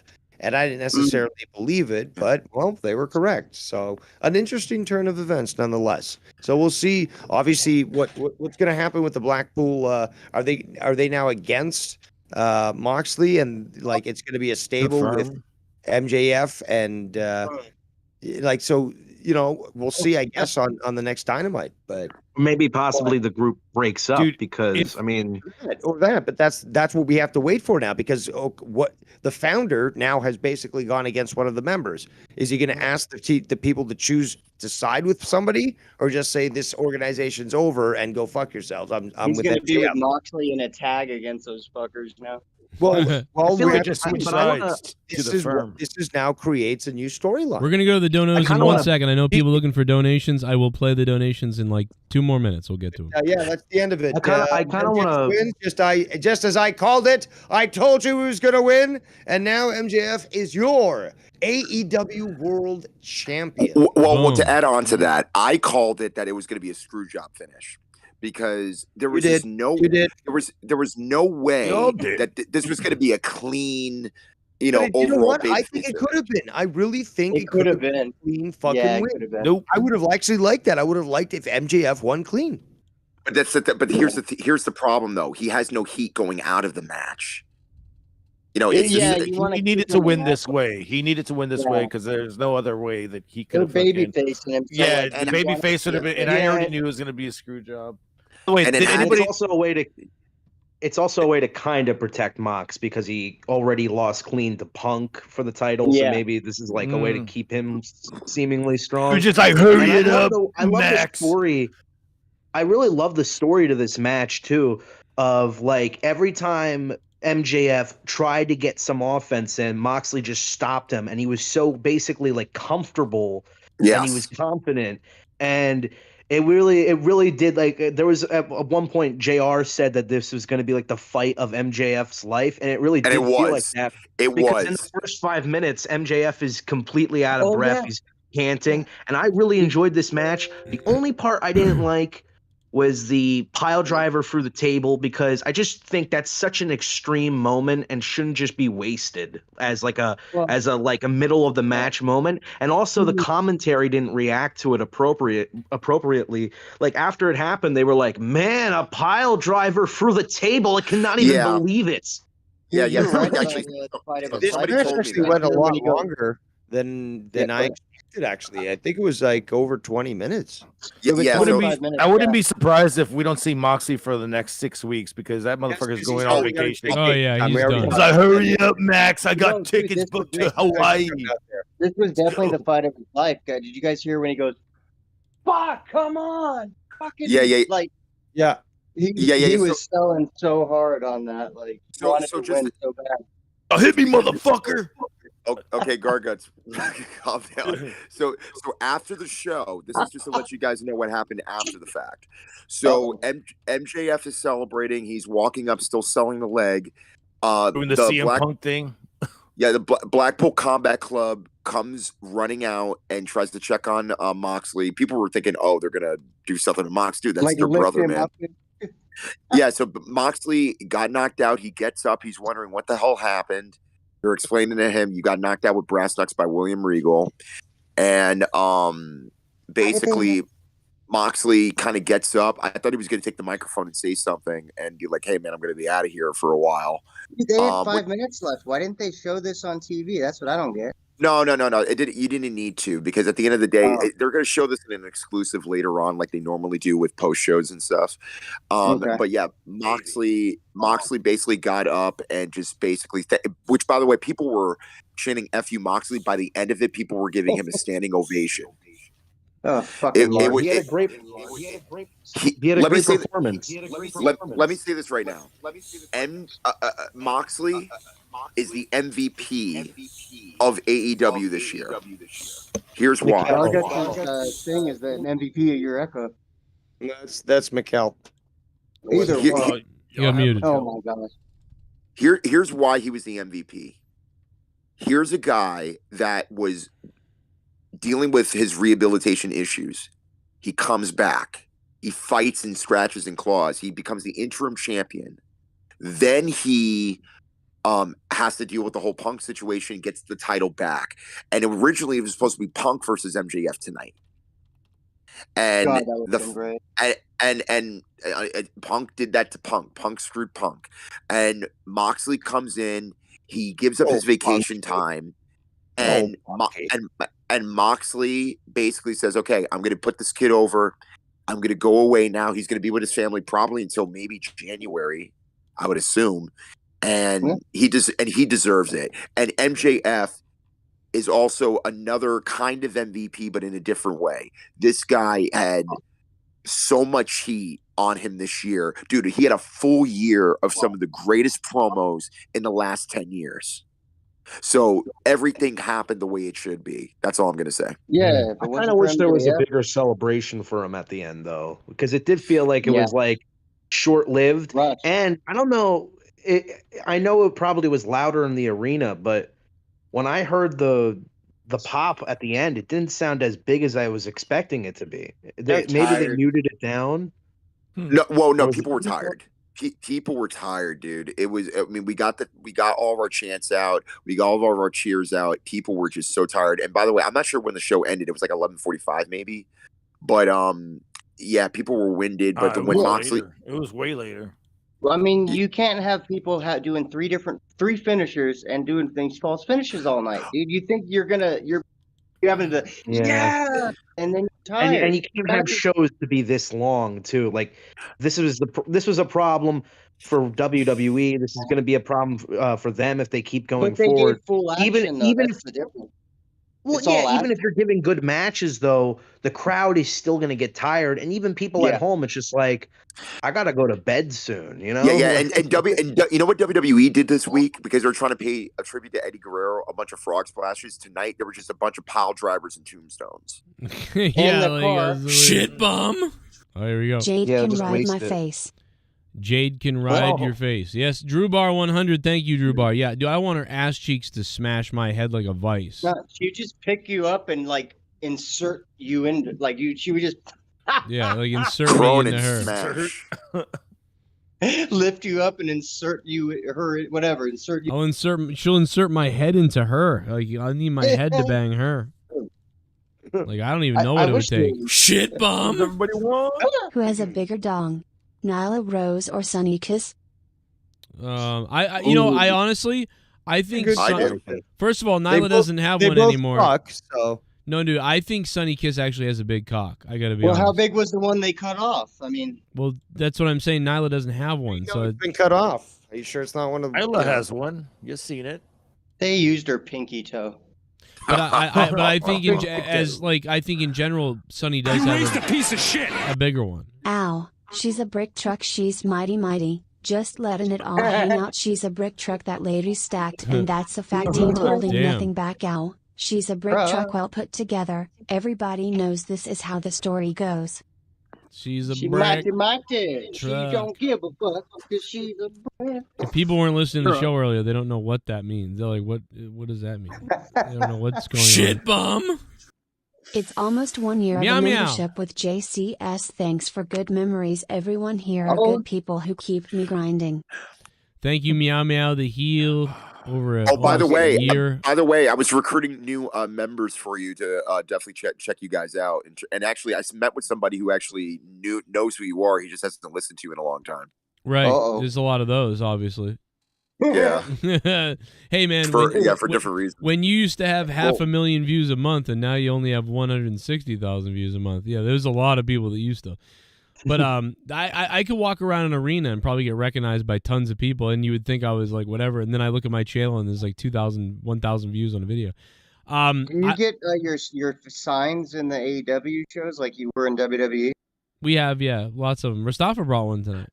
Yeah, I did bring one tonight, but like I said, I was in the suite for the first time, which by the way was awesome. What's my name? You should have just thrown it at somebody. It's a whole new game. Duncachino. You want creamy goodness? I'm your friend. Say hello to my chocolate blend.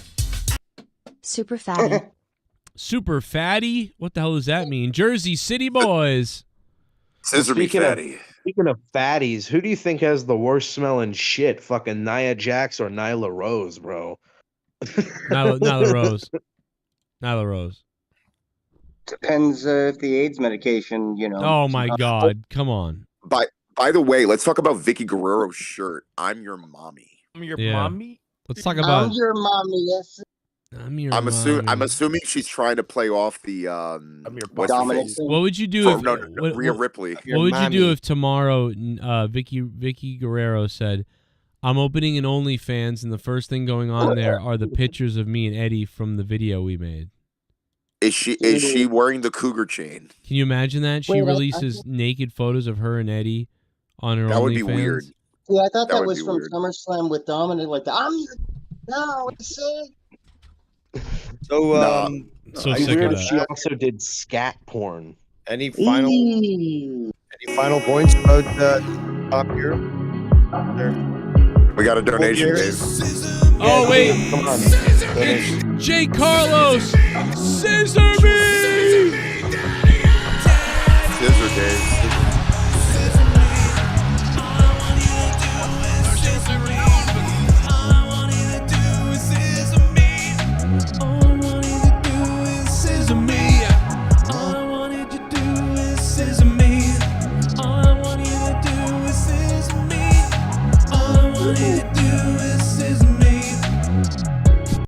Joe, could you send me the song Can't Take It Out of My Head? All I want to do is put it as ringtone LM. Whoa. Jesus, he really does want. I swear to God, I uploaded it somewhere. Let me see here. You need to do a cover of the Kansas song that they did tonight. You need to do a cover of that. Dude, it's so on fun my to face play. onward, son. It's a Please. bitch to play, but it's fun to play on guitar. It just makes me think of Happy Gilmore because that song is a Happy Gilmore. Shit, Guitar Hero. On my Oh, way fuck. home from Full Oh, Gear. yeah. Fun show. Not best to PPV. Security was awful, no tablet allowed. Jarrett's Sting What? match was entertaining. What? MJF baby 7/10. Well, you know, if you take a You tablet, couldn't take a tablet into the show? I mean, like, what? you could record it there. I don't know. They should. But but everybody has phones. That's Well, true, well, there's also people that were trying to bring in like those big cameras that like professional cameras, and they won't allow you to do that either. I mean, dude, we weren't allowed to bring the camera Try to do that. in back in the day. I'm so like confused. 2000, they kicked us out for that. You gotta shit. sneak That's it like- in your crotch. That's or anywhere. They just sneak everything in. I've learned that over the years. Sneak it. Or up the gooch. That's Well, in great. a What do you do with the woman's bra, they tablet? Like throw it throw it in. in the trash? Or like, oh, I guess I gotta go put the Yeah, shit bum. Asshole. John Doe, thank you for the $5, John Doe. I will figure out where I will upload the Out of Nowhere song for you. I will upload that to Patreon. Is it on Patreon already? No, I thought it was, but I guess it's not. So I'll upload it to Patreon. I thought it was up there. So real quick, the Elite coming out, right? Yes. Did anybody expect a huge ovation? Because dude, they were chanting the FC, but also Colt Cabana chants too. Were you expecting See, a I got babyface none reaction? of that. But I knew they missed them. So I kind of expected it because the IWC they favor Meltzer's guys. Well, they're the reason this company started. That's really what, to me, it's like they did start the company. Well, Yeah. I'm just saying it's surprising. Like you look at CM Punk, I'm just because of the whole situation, how quickly everybody turned on Punk. For even though for so many years they would defend him for whatever situation he got into. I'm gonna leave this briefcase. Well, she's here. Allison Takwa is here. Ryan, I'm gonna leave this briefcase right by you. Fat bitch, run, you fat bitch. Run, Gotta run, Ryan, run. run, you fat bitch. Run, you fat bitch. Run, you fucking fat bitch. Shout out to the fatty that I saw with the meaty sign tonight. Would you have banged her? No. You got her number. Oh. No, I didn't. Wow. That's the next member that's gonna join your Discord. Yeah, any girl that brings a sign that says meaty or whatever. as long as they're meat. I am glad that Paige won her match. I can't say her real name somewhere when it's WWE's pay-per-view. My opinion, I thought the pay-per-view was good. Saraya, we don't really know 100% Allison, but yes. Saraya sounds stupid. Saraya. It is hard to say Saraya. I don't know. it's Allison I Tuckwab. think they did it on purpose, right? Because one of the heels. Shit bum. Like nobody Were says your Jamie name and right. Tony not wearing the fishnets, TN? Tragic if so. That's true. Yeah, I guess not. I know Paige was, or Saraya. Black Pumpkin Head, thank you for the $5. And Allison, I thought it was really good tonight too. Allison, thank you. It was a really good show. Paige has become so unattractive to me because I've seen her, suck a dick. It's just like the allure to her is gone. I mean, no, not unattractive. That's the wrong word. More like she used to be so hot to me when I was a kid, and then after you see her sucking Brad Maddox's dick and getting fucked in the ass by like Xavier Woods or whatever, She was you know, practicing. Yeah, like you kind of seen it all, and you've seen so many. Don't like, ask me why I know that. So why? So when you watch porn, do you like go back to the same porn girls? I almost said guys. Hey, I know. Sometimes, but it's just also because it's like it's different with wrestling girls. 'Cause it's like, wow, man, I imagine what they would look like in a porno. Like I'm always gonna be attracted to Alexa Bliss because I'm gonna be like, dude, imagine if she was fucking. Oh man, it sucks that she chose wrestling. I never watched but it. If you saw it. Sorry. I was just gonna say I never watched it. I only heard about it because Joe talked about it. That's why. That's why I only know the references of like what she said in the videos because Joe kept talking about it. I watched them and I jerked off to them. So, TMI. They're all bad. What about the fan that got ejected? They chanted. Yeah, a-hole? what was that shit? Did you see that, Rostop? Okay. So I got to talk about this. So during the acclaim match, there was a point where there was just like an asshole chant, also like, you know, F this chant, whatever. And there was the scuffle that was happening. I didn't really see it at first, but then I saw all the security like jump on this guy. And they were escorting him, and the security actually got 2 standing different ovations. Then at one point during the MJF Moxley promo, the package, the security came back down, and this guy who I guess he had to file a report or something like that had to bring him, the second guy who really didn't do anything, but he had to be escorted also out. Oh no. To file, because again he has to be a witness to whatever. So when they were saying asshole, they were saying it to the guy, not the security. Right. So there was a bit of an ECW chant right before that, and I was like, why are they chanting ECW during this match? And then I turned my head to the left, and I'm like, there it is in the 100 section, which was so basically it was in the 100 section. If you were facing the staging area, going towards the very back, it was sad, man, because it's like you also had all these little kids that were like right around there, and these elderly people that were right by them. I was thinking, please don't get hurt. You know, it was bad. It was a bad scene, and it takes away from the show. And so one guy was the problem, or was there like a big?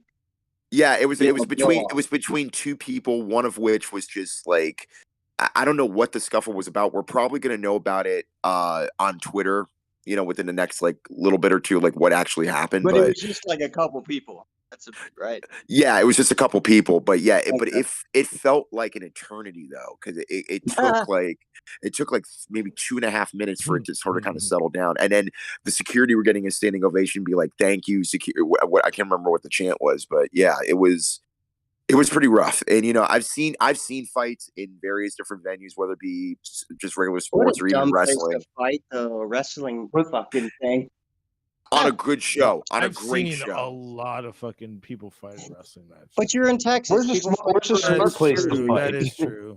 I remember this dude took a swing at when I was filming. This dude took a swing at a wrestler, and 3 wrestlers beat his ass while the guy went to the ring. Dude, the referee will fuck you up if you fuck around too hard. Like, remember that time when that fan jumped in the ring to attack Stone Cold, and Triple H suplexed him and beat the shit out of him, and then fucking Michael Chioda started stomping on the fan too. Oh, by the way, I'm not sure if this was caught on television, but when Moxley was going into the ring, there was this guy with an MJF scarf, and like the security was like bashing him, like, get the hell back, because the security were already uptight anyway. Because I saw him give him the thumbs up, like, oh. Yeah. Basically, like, you know, it was a rough night for security, both not just within the stands of the building, but also the security for AEW. Like, come on, Max. I gotta go on these fucking. I got these tickets to Hawaii, Max. Wait, they didn't look like they shoved him or anything. They put like the scarf in front of him and were like shaking, but I didn't see. Yeah. He got shoved. This fan got shoved. Like, get the hell up out of the way, type of a thing. Which so wait, again, did anybody do the DraftKings shit? A lot of people in my suite were doing it, and a lot of people lost money. Wait, it was free. How did you lose money? Well, because they added more money onto the bets and stuff like that. You know, I got like five questions right, and I didn't win shit. That's the gimmick, but everybody's gonna make money because you clicked on it. And by the way, we were all betting, not me, but like just in verbally, we're saying like, you know, we're how much you want to bet. Obviously, it's not going to be the diamond ring, but it's going to be the brass knucks. And I looked and I said yes to the diamond ring. That's one of them I got wrong. But he did bring out the diamond ring, but he didn't. He kept his promise. He kept his promise. He wasn't going to use the diamond ring. I knew it was going to be 1, 2, 3 down he used the brass knucks. And by the way, Joe, just to be quite honest with you, I mean, the crowd overall, even though that there were times where people were just so like not fed up, but just tired and winded out, when there was a great moment like that, or even in the Acclaim where Keith Lee says, "I'm leaving," and the crowd popped. Yeah. It was almost as if it was like this tug of war of, can we keep the energy up for a long period of time? But then also, unfortunately, it just sort of kind of slumped. And by the way, this was the first pay-per-view in Jersey since WrestleMania 35. Wow. So this is like pre-pandemic, and this is after the pandemic with the first wrestling show in Jersey.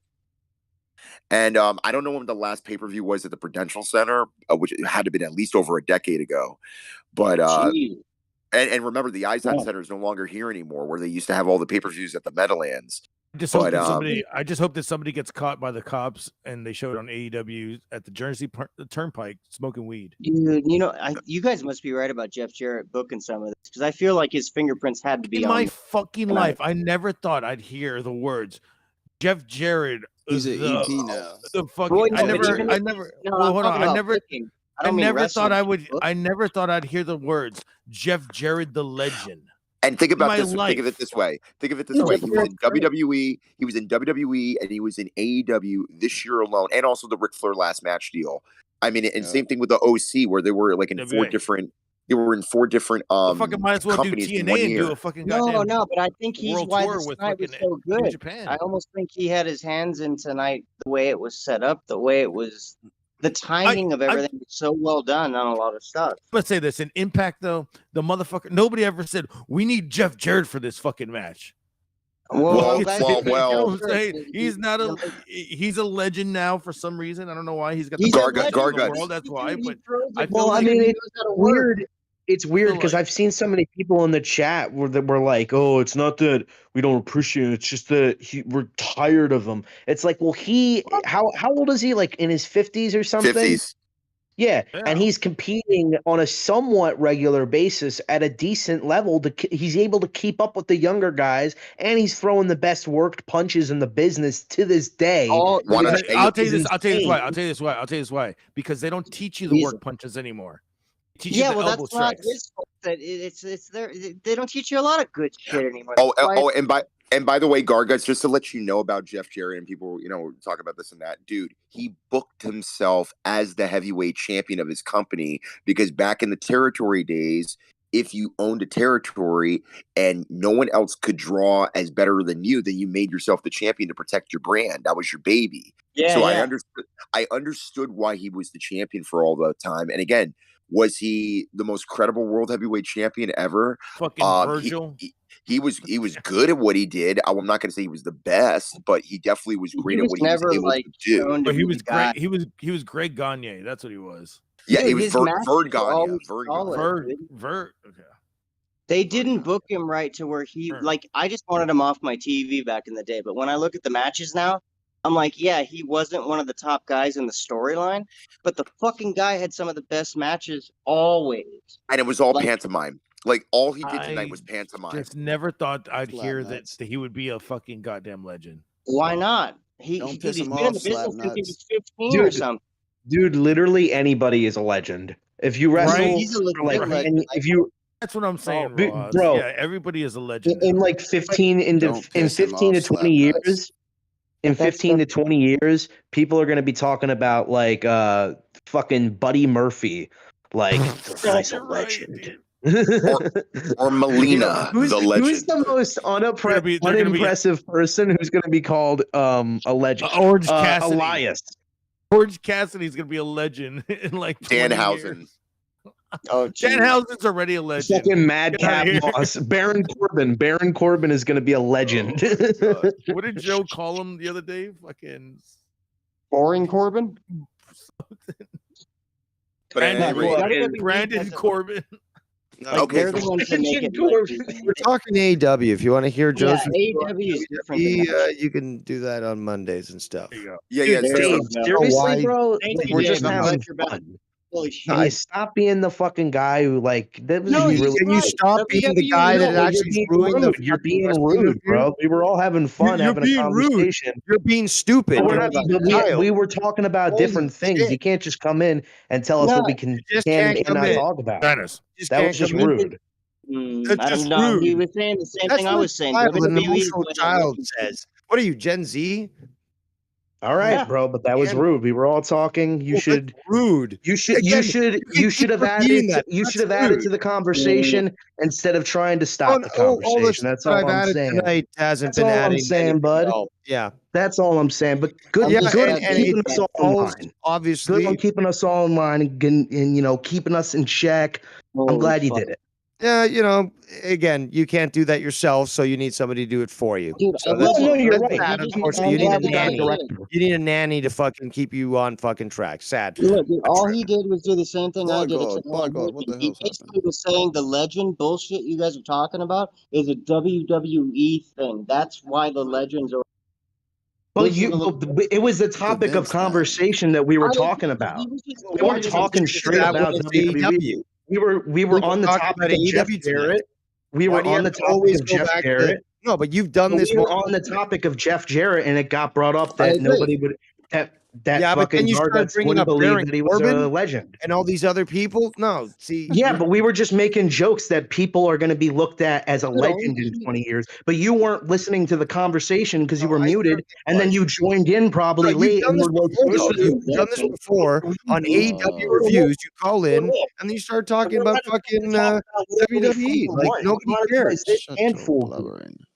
Let's get ready to rumble. Yeah, don't get jealous that I've been here longer than you have, and I've provided more. But okay, I won't get jealous that fucking you're a piece of shit and I'm not. So yeah, but that's still better than you. I ran out of things to say about that one, but still, but I'm still better than you. Know it. And that's the thing. And again, only a town laughs as often as you do. You're like Gargano. Live with it. Dave, what did you just say? I'm sorry. 4 people talked over you. Okay, let's all relax just for a second. Overall, stop dumping in your nappies. We're gonna go around. We're gonna go around and give our score of tonight's pay-per-view. I'll start by saying I'm gonna give the show because I was there and everything like that. Overall, I'm gonna give it an 8 out of 10. Bingo. 8 out of 10. Let's start with Jesse. What did you think? That's exactly the score I was gonna give it. 8. Garguts. I'd give it a 7.7. Ryan. Oh, wait. By the way, best fucking move of the night. Sanjay fucking throwing fucking Darby Allin like he was nothing. Out of here, you fucking nothing. Onto the ramp. Best fucking move of the night. Ryan, what did you think? What was your score? An 8. Okay. Dave. 9 out of 10. Okay, nice. That's interesting. Wow. Luke. But Joe, where the fuck are you? Luke, what did you think? What was your score? I only saw 2 matches and they were good, so I'll give it an 8. Once you see the rest in 8's fair. It's a good show. This is an 8. I mean, I was stuck between 7.5 and 8. That's where I was at, and I thought, well, I'll give it an 8 because every match was goddamn good, all the way through. Oh my god, I can't even look at the name. Viking? Is that it? Is it my boy over there? Vikingren. What is your score? I give it 9 out of 10 because I'm related to Dave. and Joe, overall, what did you think, man? He's like, fuck this, I'm out of here. Y'all are fighting over legend status, I'm leaving.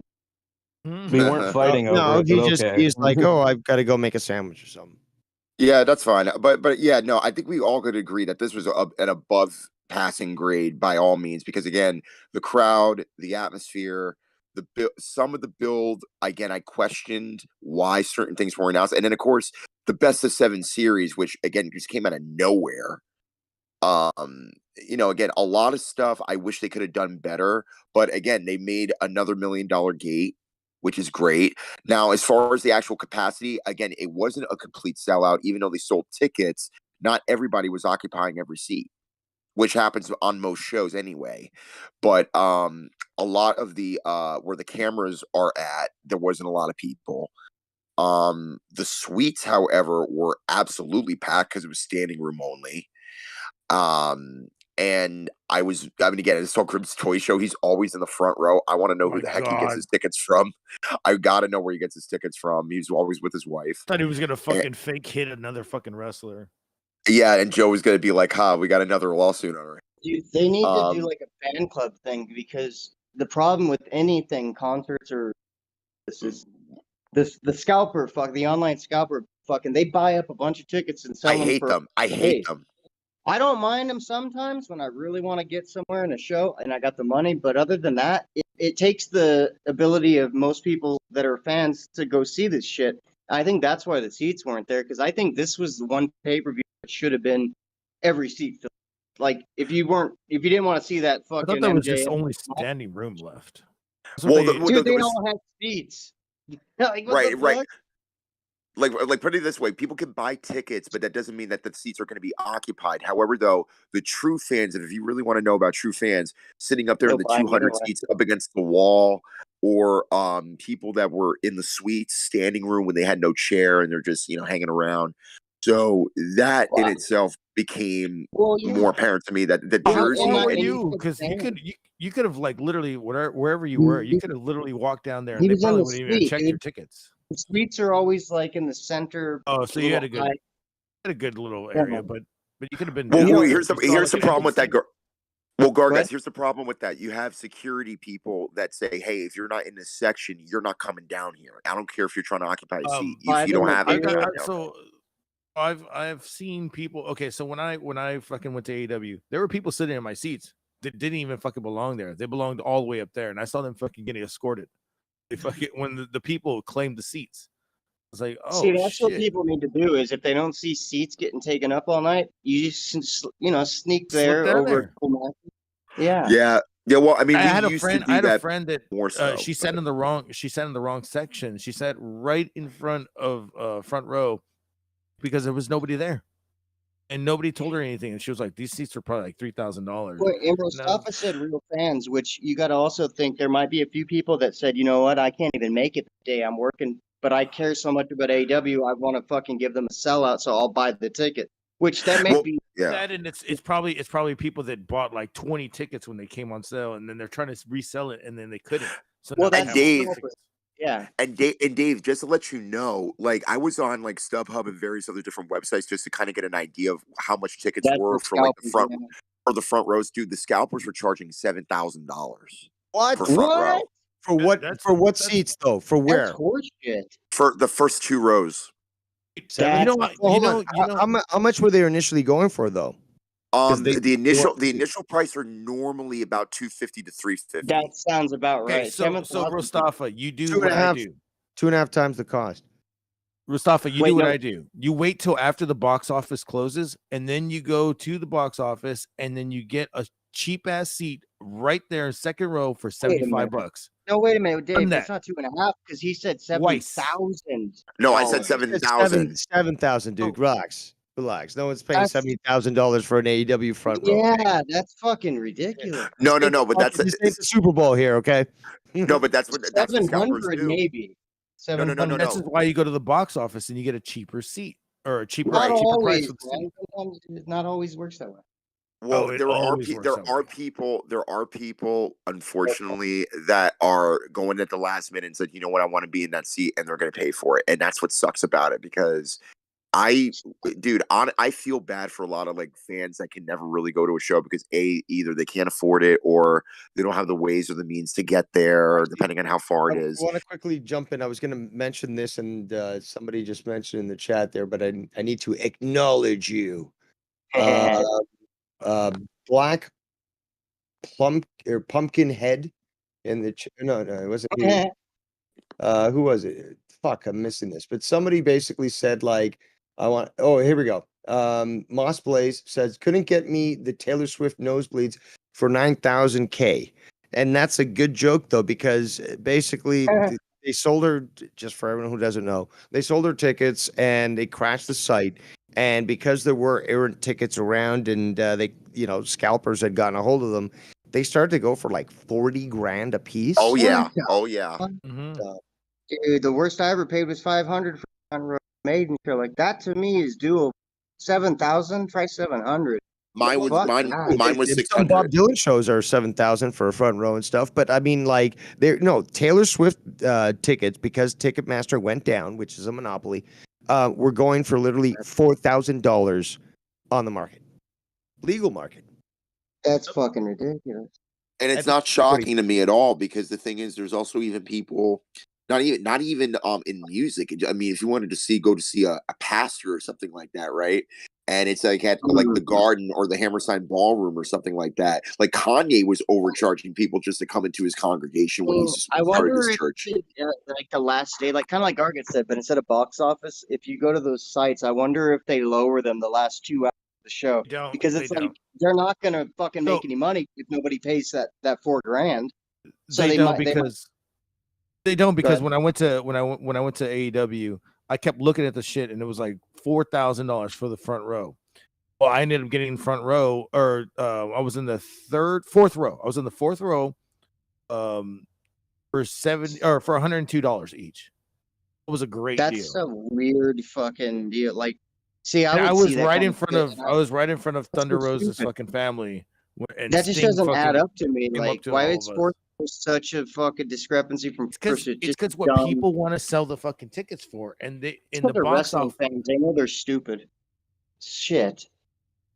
So I just asked for 2 tickets, and they were like, yeah, it's $25. And I go, no, I want 2 tickets on the floor, and they're like $102. There you go. That's a great price. Yeah.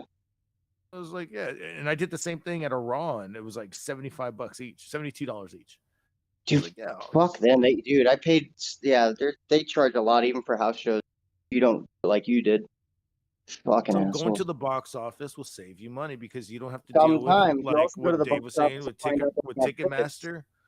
Ticketmaster will fuck you over. Every fucking person's gonna. No, but the thing you're not getting is AEW is not that big. When it's a bigger deal, box office doesn't have any more tickets because the scalpers buy them all.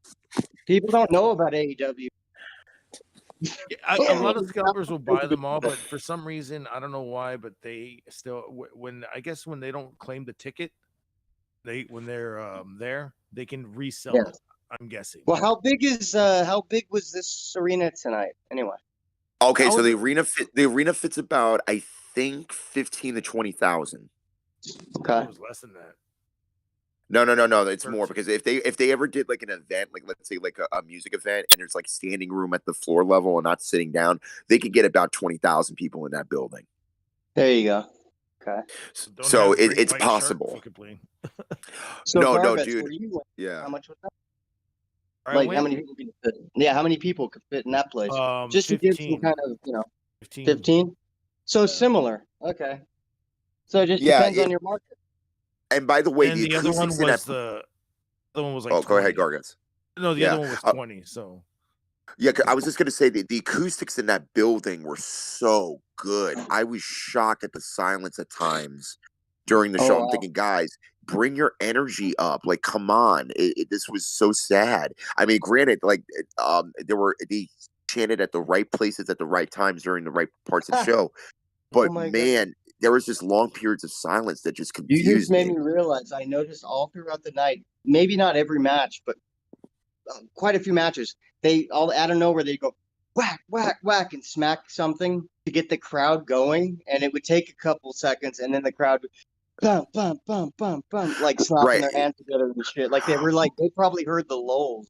But we can all agree that no matter where you're from, or even if you're not even the best crowd as far as wrestling goes, we can all agree that we're all better than Bridgeport, Connecticut crowds. Which, by the way, I met some people that were from Stanford that actually went to the Bridgeport show, and they said that was the worst crowd they've ever been in, and they were embarrassed to live in the state. WWE sent them there. Yes. Stephanie. Yeah. No, dude, this was great. I hadn't bought a paper this company in a year since the last full gear. This one blew the last full gear. And really this has been the best one I've seen.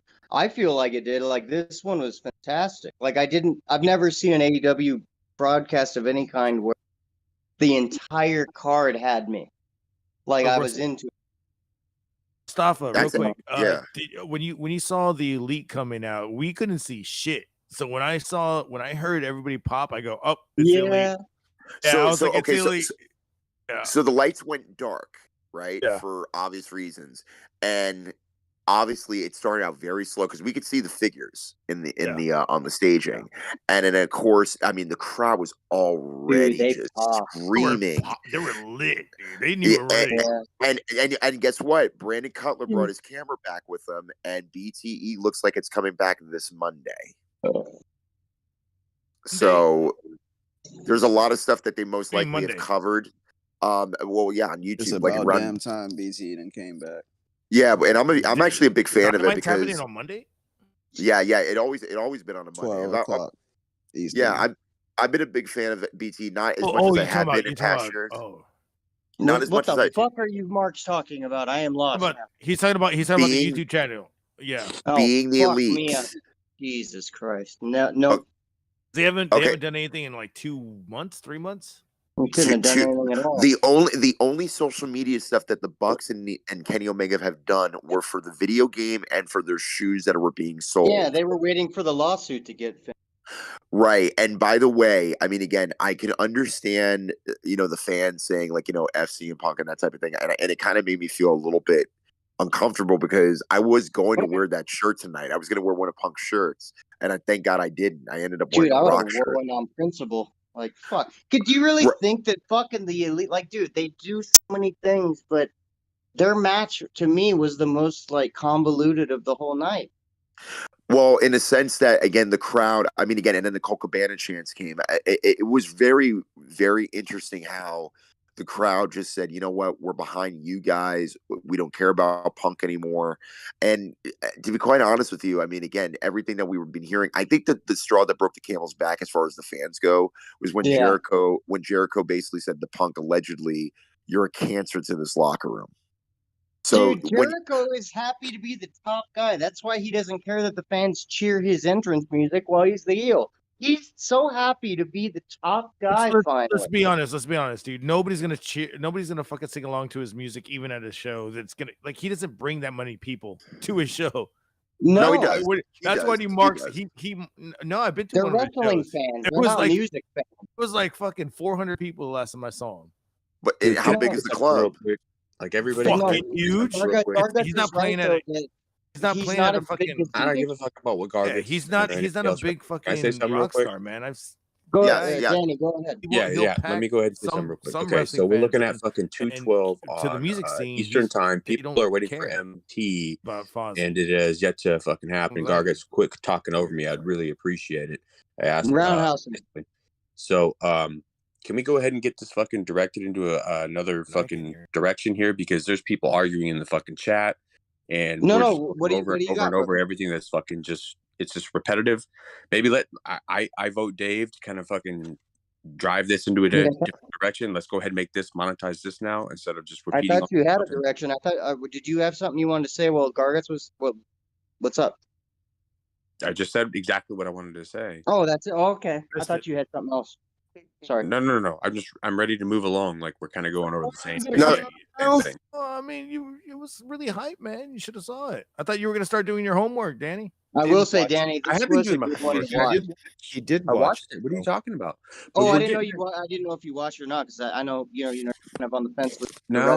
I already told you guys. I told Gargets and I told you, Jesse. I've told many people. I said yes. I'm gonna start doing my homework. I'm gonna watch so that way I know what you guys are talking about. You did say that. So I'm not. So you gave a 9 because of the Dave thing earlier. What did you really think? Because I'd love to hear your thoughts. To be fucking honest, I would give it maybe like a 6.5, 7, because I'm really not a fucking big wrestling fan. What did you like? What did you dislike? Well, are you trying to get me in trouble here? No. It's rare that we get to hear your thoughts on wrestling. Are you okay? I'm just making sure, like, you're not trying to like push me into a corner here. Danny, just give your honest thoughts, bro. It's cool. Yeah, that's all. Okay, I want. so When in doubt, whip it out. I'm just gonna say this. I absolutely love you know, how they choreograph exactly what they're fucking doing. You know, like all the matches were fucking great, but I am never somebody that's big on the whole storyline, the way they talk, their acting, and all that. It just kind of. You don't like But I the try to see selling past when it they and look hurt? at the sport itself, like with what they're doing. Okay. That's the easiest way I can put it, instead of breaking it down for like the So, next like, 10. do you not like Understandable. All when y'all are gonna be like, "Fuck you, you ain't fucking." Well, yeah, no, fuck me, because I'm not a fucking huge wrestling fan. I'm just No, literally it's not watching about this that, so I but, can like, go You're a with you casual guys. fan. You're a casual fan, and that's okay, dude. There are a lot of Yeah. people that are in the chat that are also casual fans too. But the main thing is what you said is not wrong in any sense, because again, there's No. also a lot of acting that unfortunately is piss poor, not just in this company, but in various other companies all around the world, Right. mainstream and otherwise. And I feel that that's also a reason why the average casual wrestling fan is not interested, Yeah, because well, it's yeah, not because you see a move believable. that doesn't connect, and then they go, Unbelievable. Yeah. you know. Yeah. No, I No, understand but that, dude. You're totally right, dude. If it's not believable because you're not hitting a motherfucker like you should be, and there should be like great fucking. I mean, not everything's gonna be a fucking hard hitting match. This is not Of my course, strong or side. or every show is going to be the Yeah. best show ever. It's not going to this was happen. better You're going than to have All Out. That's what I oh think. oh god, this made up for All Out, because I Yeah. don't remember anything from All Out at I thought all. the CM Punk match was great, but like that ladder match in the beginning just killed the tone, killed the mood. Yeah, and remember, they started off with a cage match tonight. So again, this in itself was a bit I feel suspect. like they got it out of the way real quick. Yeah, It I mean, wasn't again, bad. yeah. I mean, I it wish they was. honestly, I wish they would have started off with the trios match. Actually, I agree with you. Holy shit, that would have been better. I think Yeah. it should have started off with Eddie Kingston match. Oh, you think so? Yeah. His matches are all the same, though. I love it, but his This one matches was never different. change. This one was different. You think so? Yeah, dude. This one, I could rewatch that match tonight and be like, this one was. Well, a good that's because match. he respected the guy, so he was selling throughout. Like, otherwise, he's like, I don't trust you. I'm a. Yeah. You know? But I mean, if that were to be the case, then what match would have I switched out from it? It would have been. Yeah. There's no match because. Wait, what? Just you know what I'm saying? Like, I couldn't switch out another match for it, like, because all the matches were really good on the main card. Yeah, God, I'd almost get rid of the Cargill match in a way. Yeah, I mean, there's a lot of It things had that you could- importance because of the title. I agree, but you know. Yeah, but I'll But- say that I'll just say this overall, man. Tonight's show was refreshing. This is the new beginning. I This agree. Is the new, Okay, this is- last year we had Hangman started off. Unfortunately, it burned out Oh, very that's where quickly. he won the title, right? Last full Yeah. gear. That's the one I bought. Okay. Yeah. Wait, and now, Hangman's still concussed, right? So fuck. yeah, Hopefully. and by the way, like, you know, we hope he gets better soon. But like I said, this is the beginning. This is the new beginning for the company going forward, and I'm very excited for MJF because there's nobody else who's earned this more than he. Why do I feel like fucking Triple H watch this and goes, "Don't worry, we got this Survivor Series." Dude, trust me, everybody's got their fucking eyes on MJF. He's the best thing in all of pro wrestling. I think, yeah, I know, and I think Triple H is gonna make he's gonna try to make fucking Survivor Series crazier than what you just saw. Oh, well, dude, it's a whole gimmick pay-per-view. You got tag Yeah. matches and you got the War Games match. So That's it's going to be a true. lot of Not to gaga, as Pat Patterson would say. Not to get into Already too much planning WWE, doing all but yeah. crazy stuff. No, you're right. Dude. But I don't think dude, Triple H has definitely got his eye on MJF. Probably are thinking, how do we sweeten the deal for 24? Like, Mhm. I mean, if they're not, they're stupid because that guy's the best thing in all of wrestling. And by the way, man. Tony Khan sells it so well. Tony Khan, part? he doesn't want to admit that he has to deal with MJF as the champion, but he also this is a reverse Vince. If you think about it, Tony Khan's the babyface, but Vince is the heel, right? When it comes to like Austin. But when Tony is doing this with MJF, he has to deal with the fact that he's dealing with a heel that may not best represent him, but best represents the company. And he's able to do all the talk shows and stuff. Yeah, Yes. he had the same face he had with CM Punk, except he's not scared like he was with CM Punk. Like he was fucking scared. Like, oh my god, this guy's just going off. I Holy shit.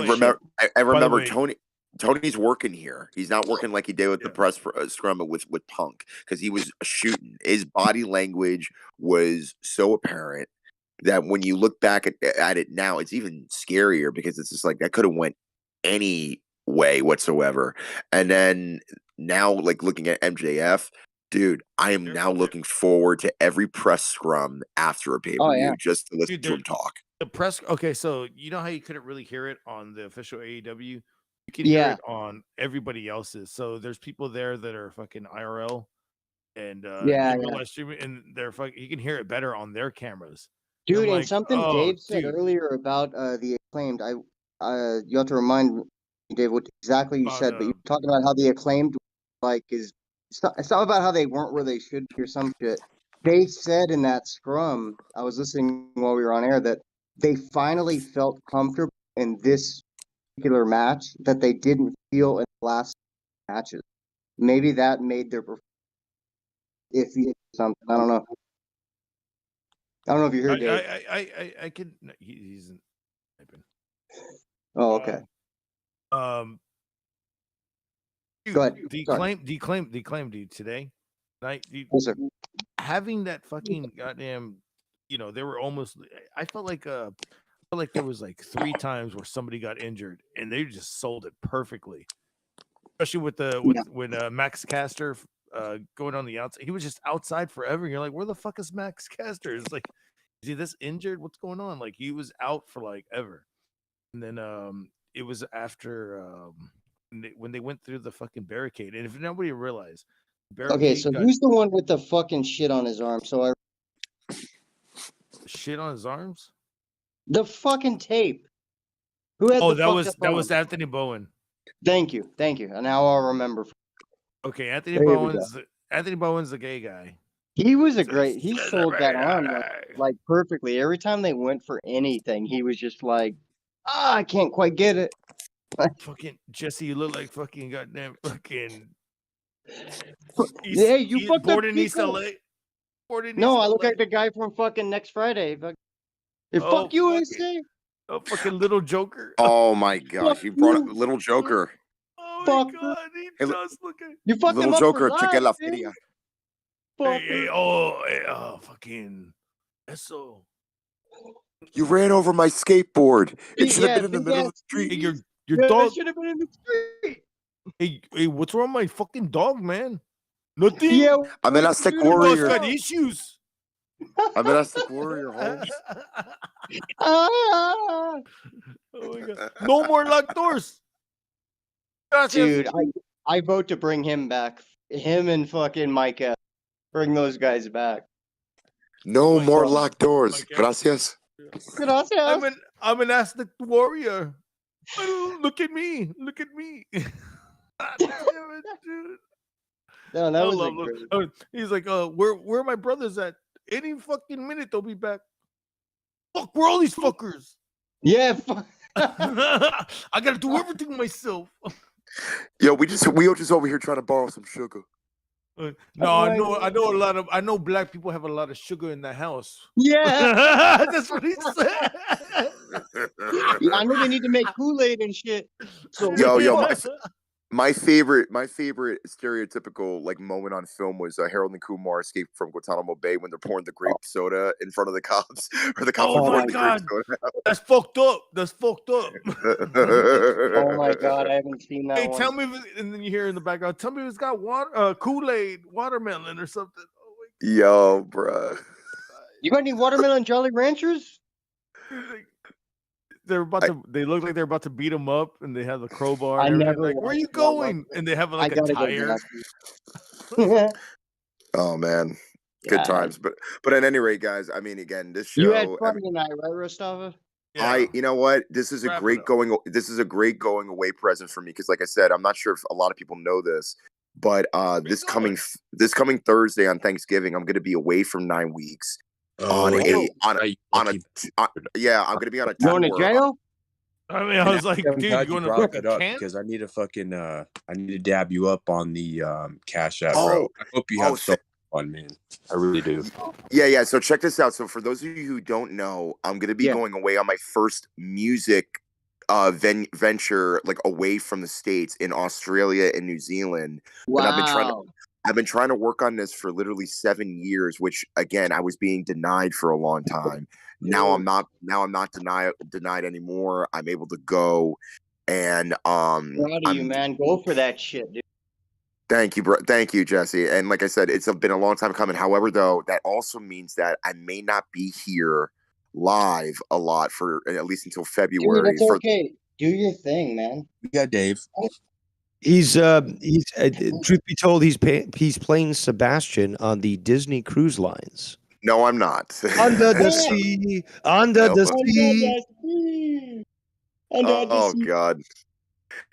Oh man, but dude, dude, I honestly really need this for my mental health also, because dude, I've been going through I lost like 12, 13 people this year. Or no, not this year, within the past 2 years. What the fuck? Only one of them was COVID. Everybody learn to shoot straight instead of like the cool way, sideways and well, dude, it's been a really, really rough one for me personally on a lot of levels. But let me tell you, don't shoot like Stephen Baldwin. No, I'm Dude, not if there's anything we could do to help, man. Yes.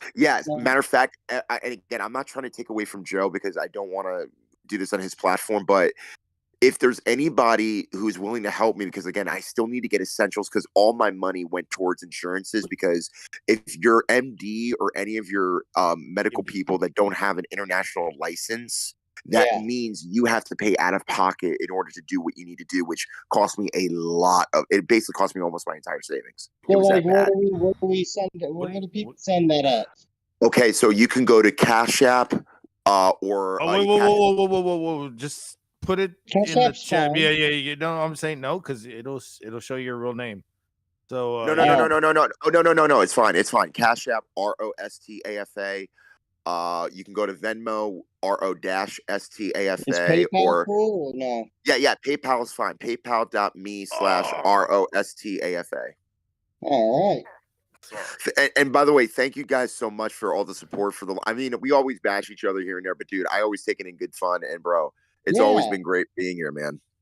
Dude, you've been here since the beginning, man. Like, you deserve it. Like, you got Apple Pay? Let's do this. I don't have Apple Pay, no, but anything from Cash App, Venmo, or PayPal will work. I can send anybody that wants to help him out. He sent to me and Dave and Bird and some other people last night. I can give it to y'all any way y'all want to. Sounds good, man. I'd love to help you.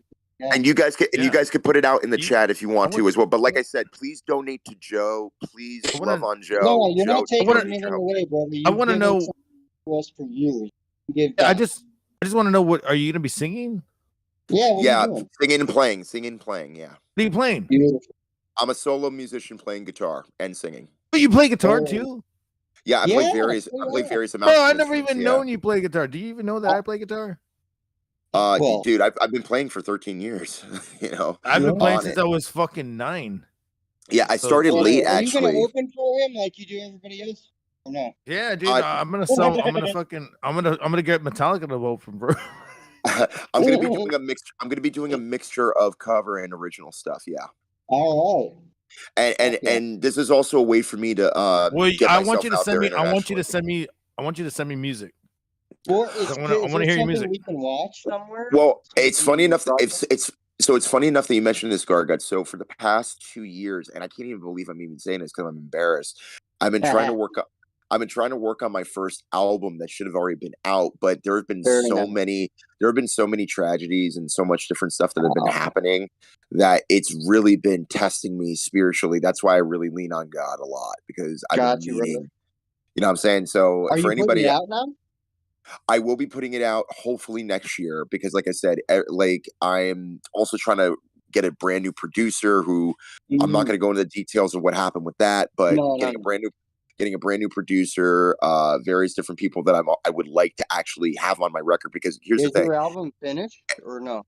No, the songs are done. It's just a matter of recording them. And the other aspect of it is that, you also are, an independent artist, so you have to figure out how you're going to distribute it and how it's going to be. there's it's a lot of planning. People don't understand that it's a lot of planning and also a lot of saving and investing. That's why I'm trying to get more into Bitcoin and crypto and really understanding that stuff. I'm not the sharpest knife in the drawer, but I'm willing and able to learn. Distribution. I mean, you got things like Bandcamp and SoundCloud. You got a lot of places that you can release independently, but easy. But dude, okay, so what kind of guitar do you play? I have loads of guitars. I literally just I just got a lot of my guitars fixed because when you don't play them for a long time and this and that, you got to really kind of like fine tune everything. So I just got some brand new pickups, 59 low Fender 59s? 59 pickups for my Fender Japanese Caller Strat. Fuck yeah. Okay, so you got a strat, I bet you got a Telly too, don't you? I have a Telly Nashville Deluxe with a third pickup. Oh, not even better. I thought what's your acoustic, so what is your third? What is your middle pickup? What is your middle pickup? It's a middle pickup. It's basically right in the center of the guitar. And no, but what is your middle pickup? Is it standard or is it like a? Did you? Oh no. They're all Nashville Deluxes on the Nashville. And they're really go for a bluesy sound, right? Or it sounds no. So basically, I wanted more crunch. Because I wanted to still sound like a Telly, which it does, but just in case if I really need to like go for it and put some distortion or some small echo on it, I got it. And then I have what about I have a white. I was about to say no. Do you have any like active pickups on them? Oh yeah, fuck those. No, they're bad. I don't use them really. I have active, fuck active. Yeah, so I use I have a white Falcon with the humbuckers. I have which humbuckers? The stock ones? Yeah, stock ones. And then I have my Ibanez acoustic, my Washburn acoustic, which has been my first main guitar. That's my baby right there. She's got me all my guitars for me. And then can you plug into that? Or is it oh yeah, it's electric acoustic. Yeah, that's why I wanted it. I knew what one you're talking about. It's got the metal guitar headstock, right? No. It's basically it's a cutaway Washburn, and it's the best. It's probably one of the best acoustics I've ever played. Yeah, it's got the electric look. Sleek one. Yeah. Yeah, and I have a Hofner bass, which is a Paul McCartney bass. I got some percussion laying around. I got a MM50 mandolin. You get a mandolin? Bro, oh, it's beautiful. I love it. Yeah, I love mandolins, dude. So what are you taking on tour with you? So this is a great question, Jesse. So I'm bringing my Washburn and my harmonicas with me. Are you going? Is it a one-man band tour? It's a one-man band deal for 9 weeks. Woo! That's what's up. And brother, it's my first time ever out of the United States, and it's a bit chaotic because it took me like 3 weeks just to get all my paperwork together. Because, dude, you have to understand, when you're traveling internationally, you are so, like, you don't want to make any mistakes when you're doing paperwork. And also, you gotta wait. You gotta wait forever for your passport. So. No. Not my passport. Not my passport. It was my visa that I was waiting for. That was worrying me because remember, you can get it for free, but at the last minute, like, you can't have any flubs because if you do, you have to wait another month, and I couldn't afford that. Luckily, in the chat, play some music, Mustafa. Grab one of your mouth harps and start playing. Do it. Actually, mouth harps? You mean a harmonic? All right, so it sucks. It sucks when you do it over Discord. All the mouth harps. Discord is terrible. Or it's called the Mississippi saxophone. But put it this way, I can play my nylon. It's not gonna. It's not gonna come through properly. But I'll try my best to do a little something for you if you guys don't mind. Do it like a chong. We do mind. That's why we asked you to do it. And Joe's not here. Joe, where the fuck are you? No, yeah, but dude, go ahead. Do what you gotta do. Tune it up. Okay, I got you. Joe, you gotta get back, or I'm gonna start just saying the N word until the like YouTube just takes the video down. Okay, so get your ass back to the fucking video so that we can begin monetize this. Do some blind melon chitlins right now. What's wrong with Nat? Sorry. All right, I'm just gonna do a small portion of a track. You gotta hit You gotta sniff something real quick from your ring. You said you had harmonicas. That is a harp, a mouth harp. Yes, it is. I expect you to be playing that. Please Oh continue. God, I gotta break that out. He too. likes guitar more. Yes, but he was the one who brought up the harmonica. So I was like, those are easy to cart around. I'm sure he doesn't have it packed yet. So, he can easily pull it out. Thing is that what tuning is your harmonica in, or do you have all of them? He probably has all 12 of them, like that. Exactly. No. So I have 2 sets. I have a 12 set, and then I also have the ones that I like to use are the blues Suzuki's, which are Japanese made. They're just the white ones. Or the ivory ones? Oh my God, those are even more expensive. No. They're steel. They're stainless steel. You buy cheapos, they rip your mouth those out. things anymore. Which ones? Yeah, and then Suzuki. Japanese. And then the other ones that I have are Blues King, which are very, very cheap, and I don't like them a lot, but I like those. And unfortunately, they're actually like in my cases, like somewhere in my room. That and again, I'm sorry if I just don't feel like digging them out, but I just have my guitar with me. Play your guitar, brother. Do something for. Yeah, let's do it. Which guitar is this? Is this your classical guitar? Classical guitar? Well, you got the harmonicas you stick in a pocket. This is just an classical nylon. Yeah, this is a classical guitar. Yeah, nylon string. Yeah. Mm-hmm. Unreal. All right, so I'm just Yamaha? No. This is just a regular nylon. I don't know what the brand is. It was found in the trash, and my mom. Just let it, yo. I basically gave this guitar to my mom, you know what I mean? Because I wanted her to, so I'm going to do this one. I'm just only going to do a snippet of this one track. It's a ballad and my voice is really not good right now. So I'm just going to do this ballad right here. Brother. Oh, keep asking this man questions. Let this man play. Jesus Christ, Garguts, let him play. I like to play.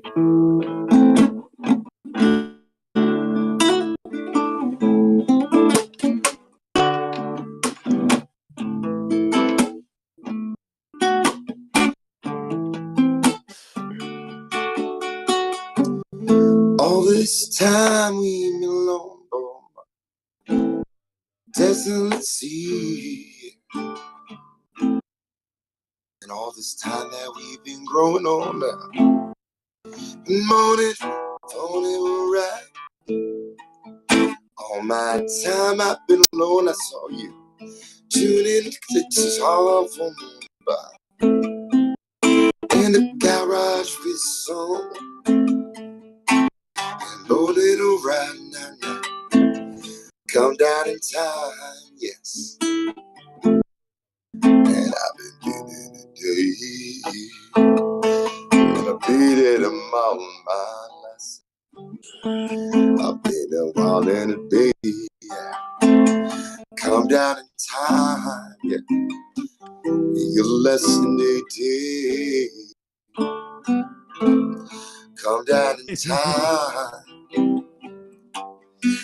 No matter where. Good shit, man.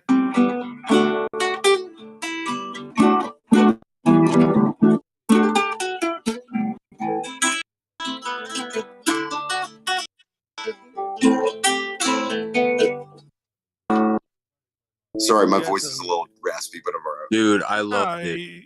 I fucking You remind me of like some good old. You had some soul in that, dude. Like that was. Remind me of Roger Waters kind of things. Well, put it this way, my voice is really not this low a lot of the time because, like I said, I was just at a wrestling event yelling my head off. I actually liked that though. I liked how low you got. That's where I was actually really feeling. I was like, ooh. Well, I do. I mean, I do like.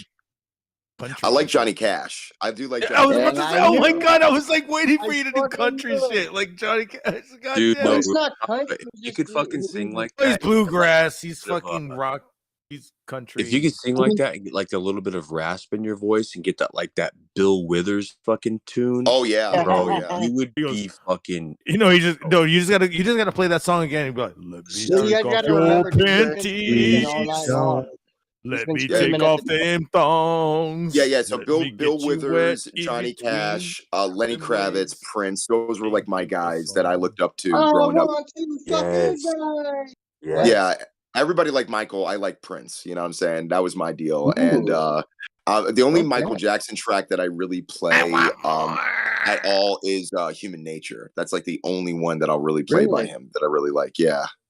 Just because can I still get fucking tickets for the fucking cruise line you're going on? Let's go to Australia.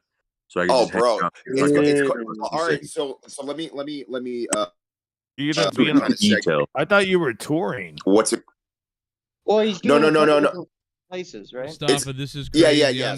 I didn't realize. I only heard some of it, but I'm just amazed. Oh my God, he's finally back. I just can't believe that you announced it here, guys. Joe ate all the stuff. Listen. I just I heard for 2 seconds. I heard Mustafa start talking about his tour. I just want to say, guys, let me tell you something. I am so proud of him that he got into the listen.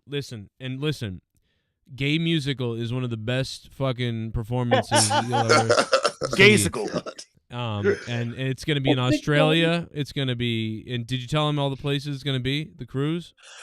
Yeah. So Australia to New Zealand. Yes, and so listen. Don't get jarred when you see the videos that are going to come out later about it. Like he is playing like the. Okay, he's playing the gay Pink Panther, basically. No, but I guarantee you one fucking member is gonna fall off the fucking side of the fucking the cruise ship. So there you go. Just by hearing my voice. Someone dies on Just the by hearing his 5 minutes voice. away from fucking disconnecting because I don't know what the fuck you were doing. You left us on, and I fell asleep in this chair right here. That's holy shit. Oh yeah. Monetize this, monetize that. My eyes are like bloodshot, like they're like red. But on a serious note, real quick, Joe, because I made mention this to Joe. Actually. Yeah, I just made this to Joe, and like I said, I'm gonna miss like being like, I mean, in the sanctity of my house, being able to be here for like next like 9 weeks. So if I do somehow am able to get on live for like a day or so, maybe when I have time, I'm absolutely going to come on live and support when I can. But like, remember, the time lapse is so different from being here on the East Coast. Like, it's like 50. And by the way, do you have a wrench in the chat? What's up? Do you have a wrench? Because I was just saying you should put those links He actually used to until he what he did was he banned people he didn't like on purpose. No, I didn't personally ban people. All right, so the only reason I asked that is so he could put out his links to if people want to support him. Just send them to me. I'll put them out there. Seriously, I want to see what the over and under is. What the over and under is if Rostava comes back before fucking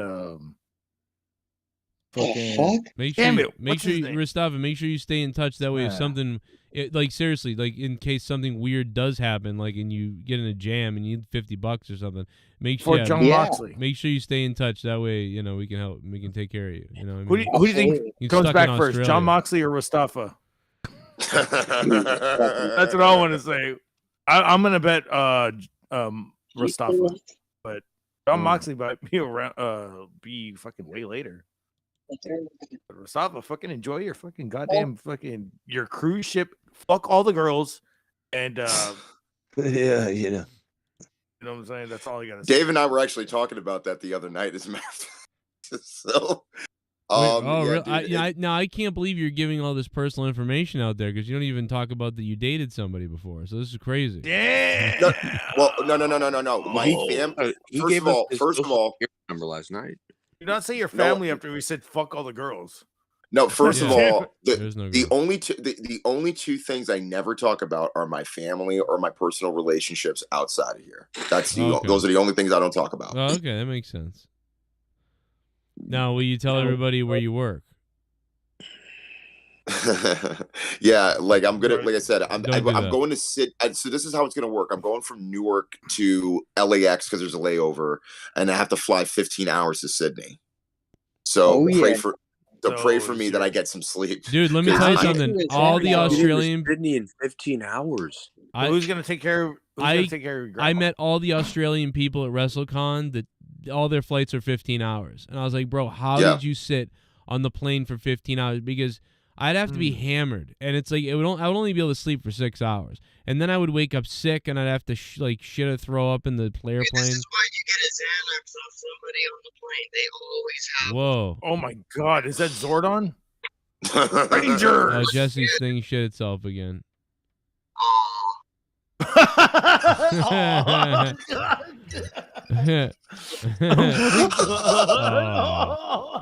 Oh, you know, it sounds like Steve.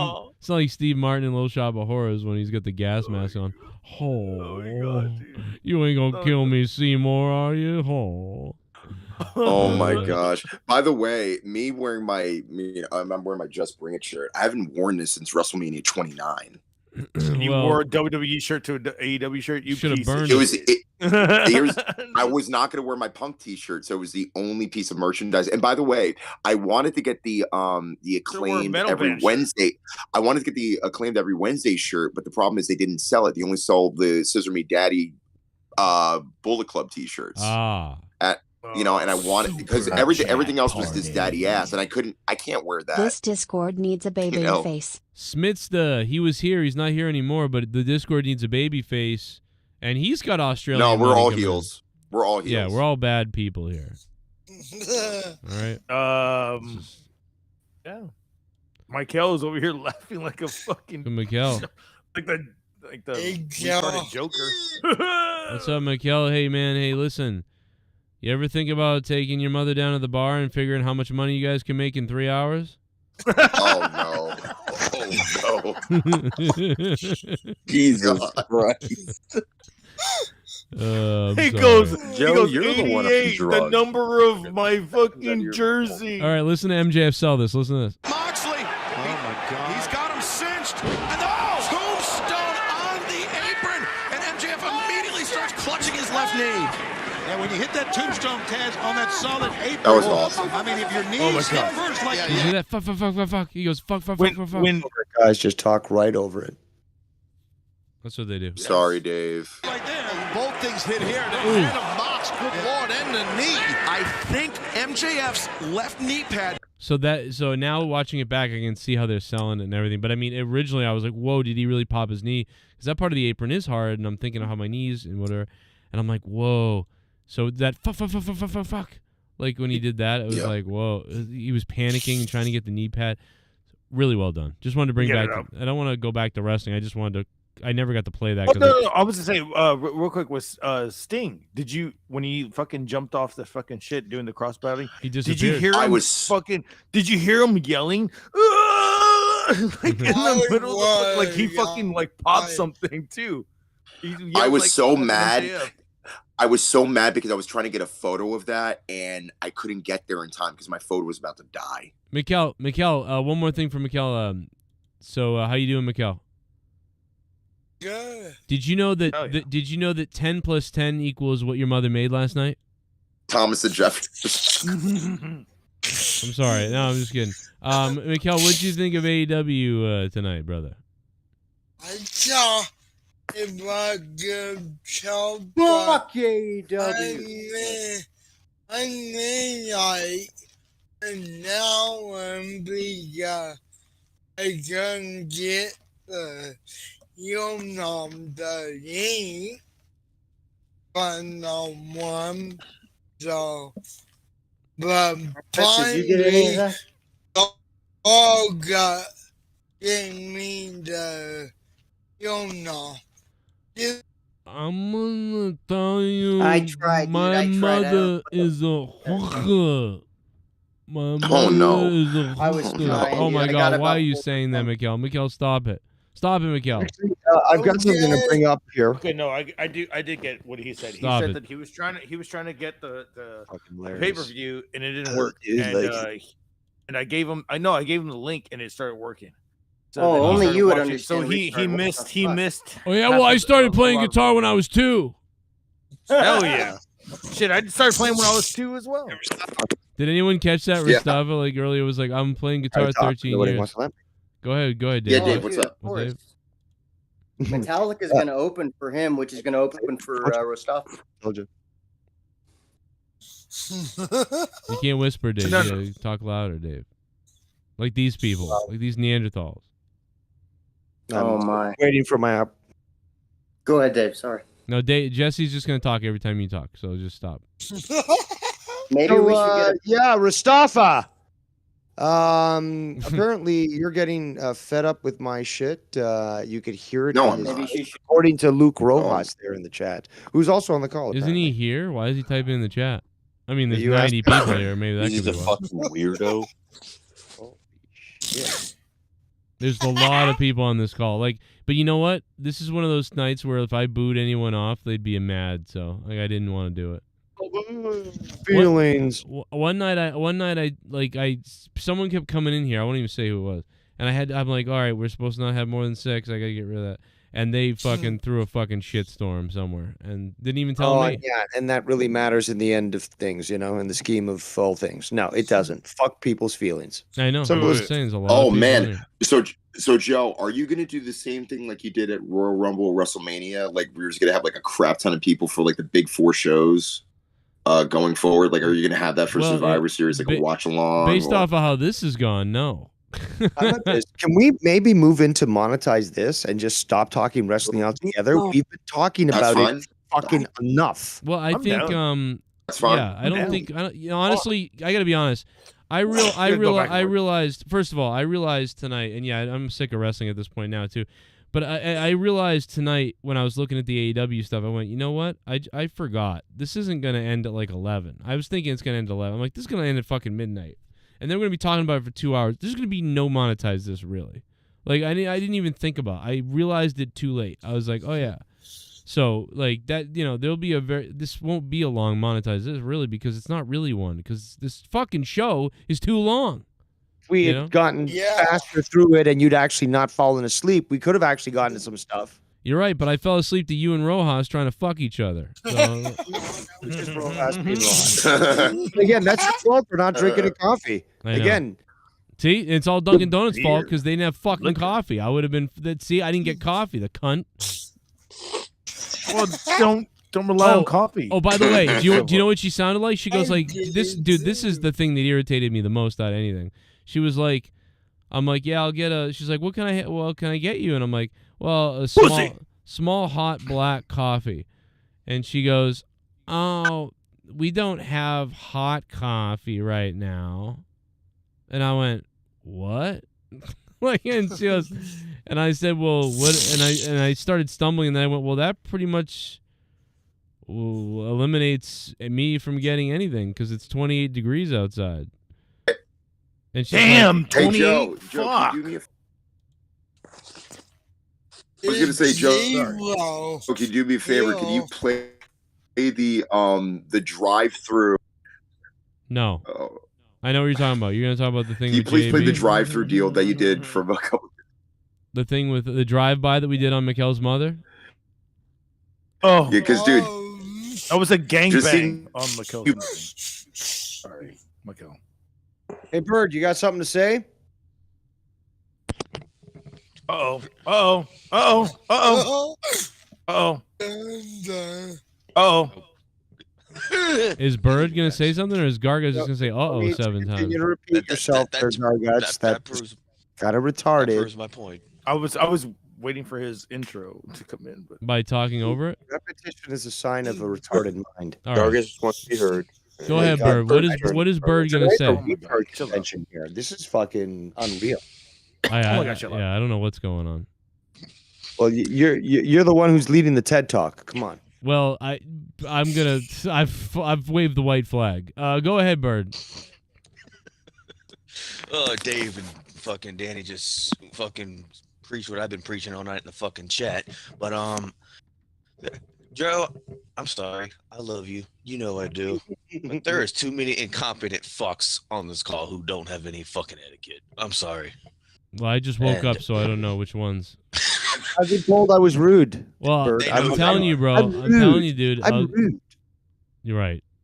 Who should I mute first? Nope. I'm not telling you who to fucking get rid of. You're not gonna tell me who to mute do first? that. You're not gonna tell me? Nope. How do I? Nope.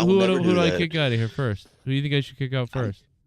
I'm just stating an opinion, buddy. There's the You crew. know I No, love I'm you. just saying. Do you like Danny MT? I love Danny. Should I kick him out? What about Meow? What about Meow Meow? Should I kick Meow Meow out? Jesus Christ! Sounds like Joe wants me out. No, I don't. No, see, this is what I'm talking about. See, this is what I'm talking about. Who should we? Because I didn't expect there to be 10 people here. I expected there to be like 3, 4, 5. I didn't think all these people would come in the show. So let me. Yeah, exactly. So which one? So who gets kicked out? Honestly, I'm gonna be Joe. You know I love you, but honestly, it's gonna be fucking Luke. That's who I fucking. He's think not should even go. speaking. Because he's been in the fucking chat. Go to sleep, asshole. Okay. All right. Whoa. So you want me to mute him? All right. I muted Luke Rojas first. Now, by the way, I don't know about you, but like, man, Luke Rojas has been one of the funniest bastards. Like last night, he was fucking hilarious, and even tonight he was. But I will mute him for you. Now, who's next? Because there's 1, 2, 3, 4, 5, 6, 7, 8, 9, 10 people still. So we really. And what's the number? Should we get down to? You think 5, 6? I don't know the answer. I'm just asking. Like I would say maybe 6 or so. Like you know, what do you think? 6 people? 4 people while taking in one caller at a time. That's what worked back in the day, bro. 4 people. All right. So let's mute. So we're gonna mute Meow Meow, right? Because he's not talking anyway. Jesse talks over everyone, so mute him too. Mustafa is going away. No, he needs to be red. Okay, well wait. We'll come back to it. Mikkel will mute him. Okay, well unmute Jesse because he's like tenured. He's a veteran. He's an original. And now we're down to Jag de Panzer doesn't really talk, so we can mute him too. So now we're down to Bird, me, Dave Garguts, and Danny MT. That's what was that? 5? I can't do math. 6 Jesse. Right? So we have enough now. It's probably better now, right? This is not working the way I wanted it to do. I was trying to bury Oh, 2 we fucking certainly people. can. Now that the show's actually gotten back to order, Joe, oh man, do I have some fucking great clips for you. See how, listen, that nobody's talking over each other. You can hear each other. Discord isn't being stupid. It sounds beautiful. It's like going to a park for a picnic. It's just, you smell the fresh air. The birds are chirping. You got the green ground, grass. It's just beautiful.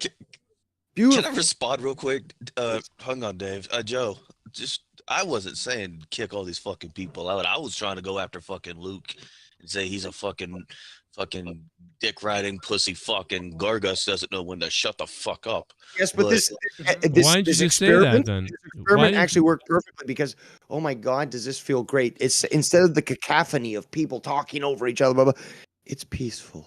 We can all hear each other, gentlemen. It's all beautiful. I will give. I agree. Well, then maybe my fucking weird way of fucking coming on here worked, Dave. You Right. got I your would wish. have. I think you should have just. Joe, and I'm sorry if you feel like I'm an asshole. No, I don't even. This is not. I don't listen. Here's the thing. Here's what the problem is. I should have limited the room to 5 from the beginning. That's the problem because once you let in too many people, then it's too late because then you're going to make people mad when you kick them out. So really what it should have been done is set from the beginning. But I'm used to like we don't have enough people talking, so I just let the floodgates open. But tonight, man, and we had a great amount of people, and nobody was. In fact, in my opinion, I like everybody. There was just too many people. I think, like, dude, last night's show we had Rostov on. He's fucking hilarious. Like Rostov is a goddamn fucking star last night. You everybody saying unmute After last yourself. night, whenever you went off, Joe, you gotta understand Just too. saying. There's Alright. another side that when it gets late, when you're fucking hanging out with Dave. Dave is fucking hilarious, bro. We had a great time last night. Me, him, Bird. How do you think I don't know that Dave is hilarious? I've been hanging out with him for like 9 years. No, but after saying, like, your show and stuff, which I when was it- on, that was great. But comes out. yeah, we just stayed on. Like I think I went to sleep at 5:30 in the morning. Trust me, bro. If I didn't have to work at 5 a.m. every morning, I'd stay on. But regardless, it was I do add some stuff, and I want to add something right now. If we're gonna alleviate the situation, check this tweet out, Joe, and show it to the people. This is a video. A man has piercings in his butt cheeks, and he decides to go bungee jumping with those. Oh, hell butt yeah. I cheek love that shit. rings attached to them. So, show it, Joe. This is Monetize this now. I declare it. Well, I mean, we don't have much time left, so I mean, like, it's not much more. At least people something funny to go to sleep on. It's Oh definitely my late. God, bro, dude, what the fuck am I looking at here? Exactly. See, I told you I had a bunch of stuff. I tried to go through the pay-per-view review as quick as possible, but then you had people doing shit, and Well, here the we are. pay-per-view ended at midnight. You went to it I really got so many stories and shit for you, dude. So many What is this guy doing? videos. He's bungee jumping with these ass cheek piercings. Dude, connected to hit the ass cheeks popping music to this guy. Dude, that's gotta hurt him. Surprisingly, it doesn't rip out of his flesh. I was actually kind of hoping for that. Why would you ever attach bungee cords to your ass? Did he rip his ass cheeks off? No, that's what I was hoping for, but no, unfortunately, he survived and he was able to swing through them. If you zoom in on it, it looks like a pussy, but it's his ass. I don't know why. It's his ass, though. Oh, do you That's think he so came weird. right when he fucking had that pullback? Considering the degeneracy that he's got that in his ass, I think that yes. I mean, he is clothed. Look at how You he see the kind frame. of humps before he lets go. Like, look, The bigger It looks like it. Oh my Oh, Christ. Yeah, it's crazy. Look at this. The mask cheeks popping. God. I can't see it, but He deserves What was the purpose of this? to get raped. No, I don't know. Oh my God, bro, dude. He said if you're gonna fuck my fucking ass in prison, this is what we had to deal with. Wow. I think this is in Russia. I'd rather commit suicide. He was It going must be Russia. He was trying to commit suicide by ass rape. Or ass rape. Fucking- Sorry. Just unreal. Oh, That there's is the pussy hilarious. again. Where did That's you the, find oh my this, God! dude? When you zoom in on it, it looks wrong. It's, Yes, what is that? That's just It looks pulleys like and stuff. fucking- It's Oh kind of my like God. that the president that video of the president of Ukraine, Zelensky, when he was like in high heels and the dragon shit. You should just play Nasabenya. Oh, Sith Negan has reminded me. I'm sorry, Sith. Sith Negan has reminded me that I'm supposed to do a bullfrog fuck tart of stupidity song. I'm sorry. Okay, I forgot all about it, bro. Next week. Next time. I forgot about it though. My bad, dude. Sith Negan. I don't know why, but Sith Negan is all about that song happening. Like he wants. Like I don't know. Yeah, well, I can't blame him. So, But, Joe, did you want to play the transmute singer, or did you want to say that? Oh my God. again? Where's the full? Oh, no. No, Do you let's want play the full one? Do you want the one No, on hold Twitter Let's where get the it's like, full thing. Yep, I really got to. I watched that shit, dude. yeah, but the clip that Joe showed was really just like Mhm. here, I've got one that's 1 minute 27 full seconds. one. Get you the link Full in just a second here, but the one that Joe played was one of those stupid YouTube shorts, so it really didn't show everything. But Joe, in the chat right now, there you go. There is the link to the minute, the video that's 1 minute 27 seconds long, and yes, deaf mute Brazilian trans singer singing or attempting to sing "I Will Always Love You." I will always love you. Michael, is this how your mom comes every night? Oh God. This is how she calls for cock. Like a whale? Is that a beluga whale? Yeah, is that blue whales? It's a whale. You've never watched Les Compare it Brown and his Bigfoot videos? This is Bigfoot calling out. Compare it to a whale. A whale call. Oh my God. Just put fucking reverb to it.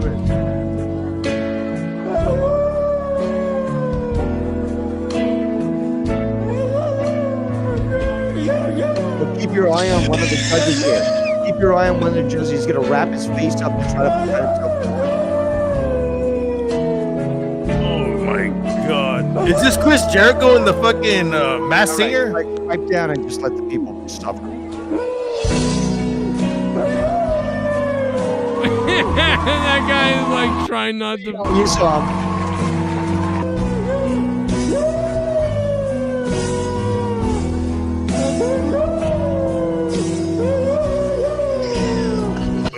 Oh my God, bro. This is so bad. This is so wrong, but it's like, I don't know, bro. I thought that was Chris Jericho.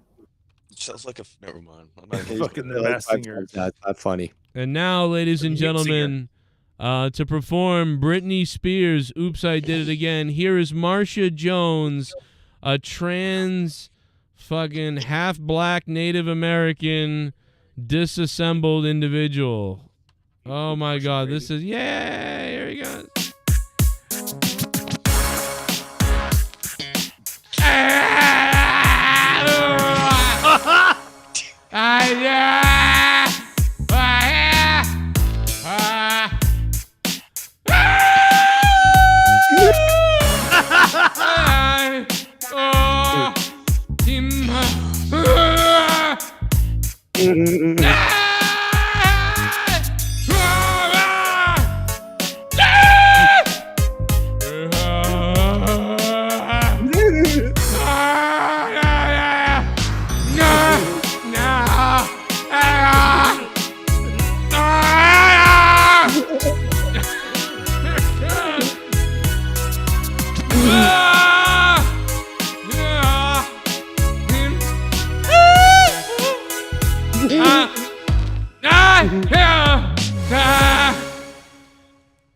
Oh yeah, yeah! It's top Stunning and brave, stunning and brave.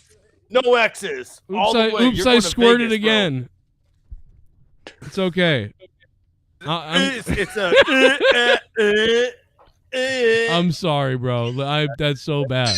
That's amazing. Though. I'll never be invited to Make-A-Wish now.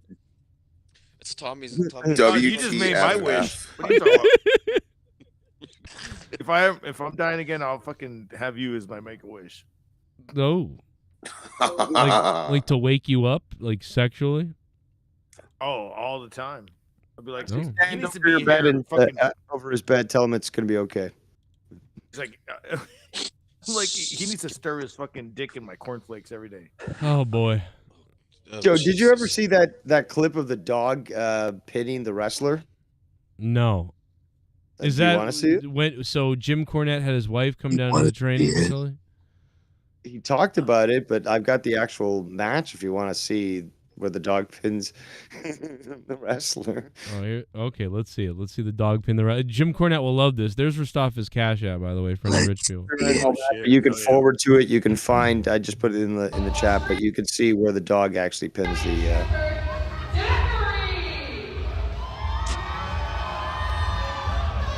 What's the dog's name? Melly, I think. Oh, really? Well, life pinned Melly. And here we go. Scout is in the ring. This is going to be some kind of match. It's been a long time since we've seen an animal like this, perform in front of so many people that isn't a dog show, to be honest. And I know what you're thinking. Where did that man get those purple tights that make him look like he butt pumps in San Francisco every weekend? And the answer is, I don't know, because if I did know, I would butt pump in San Francisco every weekend. And look at this, the disrespect of Scout. Turning his back to the wrestler, his opponent. Turning his back. Look, he doesn't even care. He's just playing to the fans right now. Did he just get a foreign object? Well, this is a sort of a psych-out moment here. Oh, look out! Oh, there he whoa! Out of nowhere! Look at that! And his manager, whore, is trying to tell him what to... Look at this! Wow! Mounting the top of the head, and he hit him right. That's a cover, almost 2.5 there. He hit him right in the clavicle, and now a cover on the sternum. Yes, he got him. Scout. 1, 2, 3. Oh my God! Wow. Pierre is trying to say that he didn't hear the count, but the referee said yes. I started the count. The dog got off. He got back on. It was a 3, and Pierre can't believe. He's furious, and the dog is celebrating because it knows that it's going to be touted around the United States, going to be traveled around the United States with a muzzle on in a caravan with this woman to make $50 so she can feed her bastard children. And he's happy about it. Look at that. Things are okay now. What is this? Is it like a fundraiser or what? Look like it. Well, this is a special needs awareness, Yeah, that's what I thought. Yeah. Oh, this is at the Save a Liberal. It's one of the new events they're doing. Then again, your dog saving a trans child. Your dog did win the JCS title, so that's true. She knew exactly where to shit. Saber Liberal, buy some kibble. There you go. That's what the fucking buy some kibble. Doesn't I'll rhyme, give you any more Garguts. clips. I know you want to get the fuck out of here, Joe, but I just want to end things on a funny note tonight Hey, with a few. I want to say mission accomplished. That was what a great ending. I mean, and honestly, last night's ending was fun too. I'm gonna clip some of this stuff. I laughed at you guys when I woke up from the chair. Bird, what were we gonna say? That wasn't me. Oh, my bad. I'm sorry. There's all kinds of people coming and going. Luke Rojas, do you want to? Yeah, that wasn't me. Do you want to get one last shot in on Bird? He said something about you. Oh, he's been here this whole time. Shit. I will tell you. I will apologize that I didn't realize. I mean, I should have realized how late AEW was really going to go. And honestly, it was such a good show. We had a lot to talk about. Otherwise, I would have just said, well, you know what? We'll just skip Monetize this entirely for this week. But I think we got some banter in there. We made fun of the reporter lady, and Dave had some great clips there, and I had fun listening to everything. It was good. But we'll be back to normal form next week. When's Survivor Series? Is that a Sunday? That's this coming weekend, I believe. Not this Saturday again, is it? Yeah, I think so. It's a Saturday my after. God. It's 1 week. Yeah. Oh my God. What? Monetize this next Sunday. Yeah. I'll tell you what. I'll be live tomorrow. I will be live tomorrow with some kind of show that is not wrestling. I will say that, but I don't. Final Frontier News, maybe. Final Frontier News. We should record that. Well, yeah, we could go live with that. I keep chasing you, but it's hard to find you. Yeah, let's record it tomorrow. Shit, I couldn't even wake you up. Your house could be afire. I'd be trying to contact you. You don't wake up. No, I haven't. I just literally haven't been around. It's been crazy. I have so I'll be Monday. I'll be at work 6 to 7. I get home at 7 from getting up at 6, and then Raw starts at 8, and then Tuesday I work 10 to 7, and then Wednesday I'm off, but I have my ultrasound at 8 a.m. Damn, you have a baby or what? AEW is on at night. I have a gallbladder problem. It looks like. So as long as they're not blood clots. No, I think that we're going to see some good numbers. I feel like I have blood clots. What? What did you have from blood clots? Goddamn. Is that it fucking scares fucking Are you speaking right now, Gargos? You're not gonna know if you have blood clots till something fucking major happens. So right. Dude, seriously. No, I literally got in a fucking goddamn scooter accident going 19 miles an hour. Well, and I fucking and I landed on everything, dude, and I fucking feel like I had blood clots. But you know what? It's day 3 and I'm getting better. A lot of times in a scooter accident, you're probably less likely. You're probably more likely to get a blood clot from sitting too long than you are in a scooter accident. But I could be wrong. I'm not a doctor. You're likely to get a blood clot from sitting on your ass, and laying on a couch than what? Than that, Rojas, you see my streams? They're 11 fucking Rojas, don't get upset in the chat, Rojas. I need you. We have to do a show together. We had so much fun last night. Don't do that. Don't get mad. Look at Mikkel. He's fine. He's muted. Is any of my homeboys here, or Joe, you for that matter? Because I know you like to follow sports or whatever. Is anybody here besides, and I know Dave is, anybody fucking excited and ready for fucking today to get kicked off for the World Cup? Qatar and Ecuador today, man, 10 a.m. Well, I'm not watching the U.S. because they're rainbow colors now. Well, I'm not. Wait, you love rainbows? I'm pretty upset about that. Yeah, but they US stole my rainbows. That now I can't wear them because people think I'm like some woke asshole. And it's like, no, I just like rainbows. But so they ruined rainbows. I don't know what the fuck is going on with that. That's a whole nother story. I don't. Yeah, I don't even know where we went with that, but whatever. All I know is that it's kicking off today, man, 10 a.m. Well, at least my time. Well, I'll be watching football, but you enjoy soccer.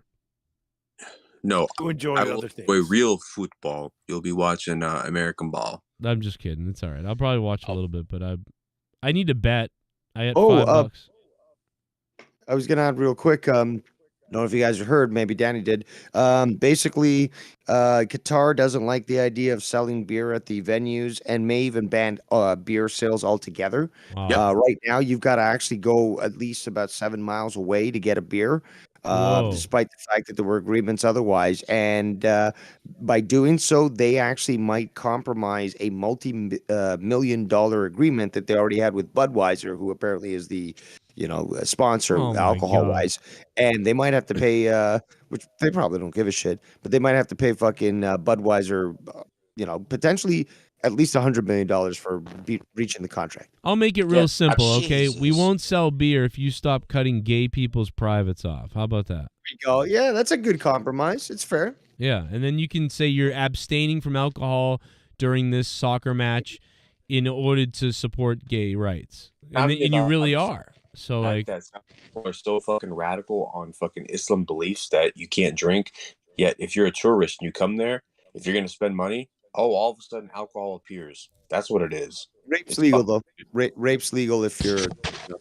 right. Very strange. Just saying. You got tickets to go to fucking Qatar and watch fucking soccer. The most insane people are usually the waste- most hypocritical people, I feel like. They put signs out that say like dress modestly, and they've actually said like if you're a female, you have to have your shoulders covered up to your like thighs, or not near your even lower the knees. Right? They're like, fucking alcohol is illegal, but you can fuck my cousin. Oh, Let's talk, shall we? AEW is now destination television once again. The ship has been steered properly once again. This belt is now the most important belt in this entire sport. And it's thanks to 3 letters. And it damn sure ain't AEW. I know for a motherfucking fact it ain't MOX. It's MJF. God damn, you people are fucking dumb, man. No offense. No offense. You had sympathy for the devil? Can I just say something? What Can do I you- just say, like, I didn't watch the pay-per-view tonight, but I saw that freaking conference interview like not that long ago. I'm proud to say I will be tuning into AEW this week to see the aftermath. Yeah. You're sad to say. MJF and I'm fucking dead tired, bro. Like, let me ask you. I wish I had more fun. Dude, I've been drinking moonshine since fucking 10 o'clock. Whoa. Oh. All right, Larry Funk. Shit. Larry Funk's in the house. Yeah, Larry Funk is fucking corrupted. You grow my that fucking yourself? Spirit. Fuck no, dude. I fucking wish. I'll side with the white neck, the redneck white We're all trash tired. hillbillies any day. We are all tired. I could get homemade moonshine if I really want to, and it ain't that expensive to get bootleg either. So It's not even very difficult to make it yourself. You know what I'm saying? I don't have the fucking mentality for that shit. All right, boys. Fuck. Did I'm just wrapping agree? it up. Just agree with me. I'm wrapping it up. I'm gonna would, pass but out you again. have a very strange luck in life. You could make poison, and for some reason, God would be like, "No, that's not poison no more." Yep. That's the weird thing. Touche. The world, you can make That's a lot. stuff that saves your life and make something that kills you. And plants can kill you. Plants can save you. It's the yin and the yang of the world. You know. I've looked death in the face too many fucking times. I'm surprised I'm not dead. I didn't expect to live past 25. Test out Joe's theory. Go out into the forest and eat random mushrooms. See what happens. Yeah, just see what happens. Eventually, you'll find there, one that done takes that. you out, and hey, eventually you'll find one that makes you hard too, probably. But it is what it is. Hey, listen, we'll see you tomorrow, Sunday at some point, and I just thank you guys everyone for hanging out and being patient and for carrying the show. And I fell asleep earlier, and you know what I mean. I'll do a better job of starting these things off with less people. But I loved everybody that was here, so I hope everybody understands that. I just got to do a better job of getting people in and out. My bad. It was fun. It was And fun. please support Joe when I'm away. I brought the list. I brought the notes. And we got so much more that we didn't get to, and Dave was even more prepared, but we're out of here at this point because my new jobs and life suck. It's a real pain in the balls. Anyway, see you tomorrow. Yeah, Support Joe. Support, yeah, okay. And Mustafa. Support Cronin. Who is the top donator tonight? It was the Ghost from the Coast, $69. Thank you, Ghost. What up? And again, expect Monetize to be fucking rocking. The next time we go, it's yeah, gonna be fucking good. No bullshit. No, this, and like I said, I don't think this was really an AEW review that, you got a little bonus at the end. That's what happened. So it's all right. Yep. Not a big deal. Great. It was still fun, though. I had No fun. worries, Joe. Now we're all going to um, Mikkel's mom. And nobody here rapes cats, so.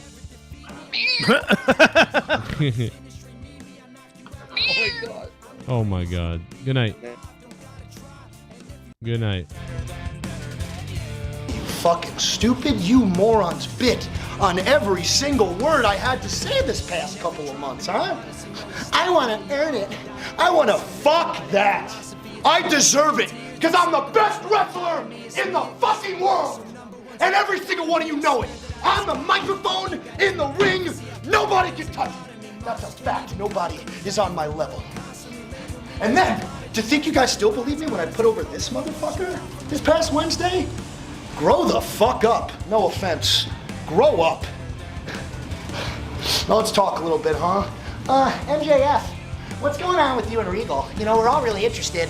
What's going on? How'd that link up start? You think I'm gonna tell you, dumb motherfucker? Huh? With 70,000 fucking hardcore marks watching at home, jerking off in their grandma's basement? Huh? To my velvet voice? You think I give a shit? No, if you want to know anything about the most important man in professional wrestling, you gotta tune in to the MJF show. That's every Wednesday on TBS. And you know damn well that is now Destination TV. Now here's what's gonna fucking happen, okay? I'm gonna take a shower. I'm gonna get all of Moxie's disgusting hepatitis A through Z off of me. And then in the morning, I'm gonna do what nobody else on the roster does because I'm the only real fucking star here. I'm gonna hop on a jet and I'm gonna go to my goddamn movie set. That's security. Anybody got any questions? Huh? Just kidding. Thank you. Fuck you. Bye.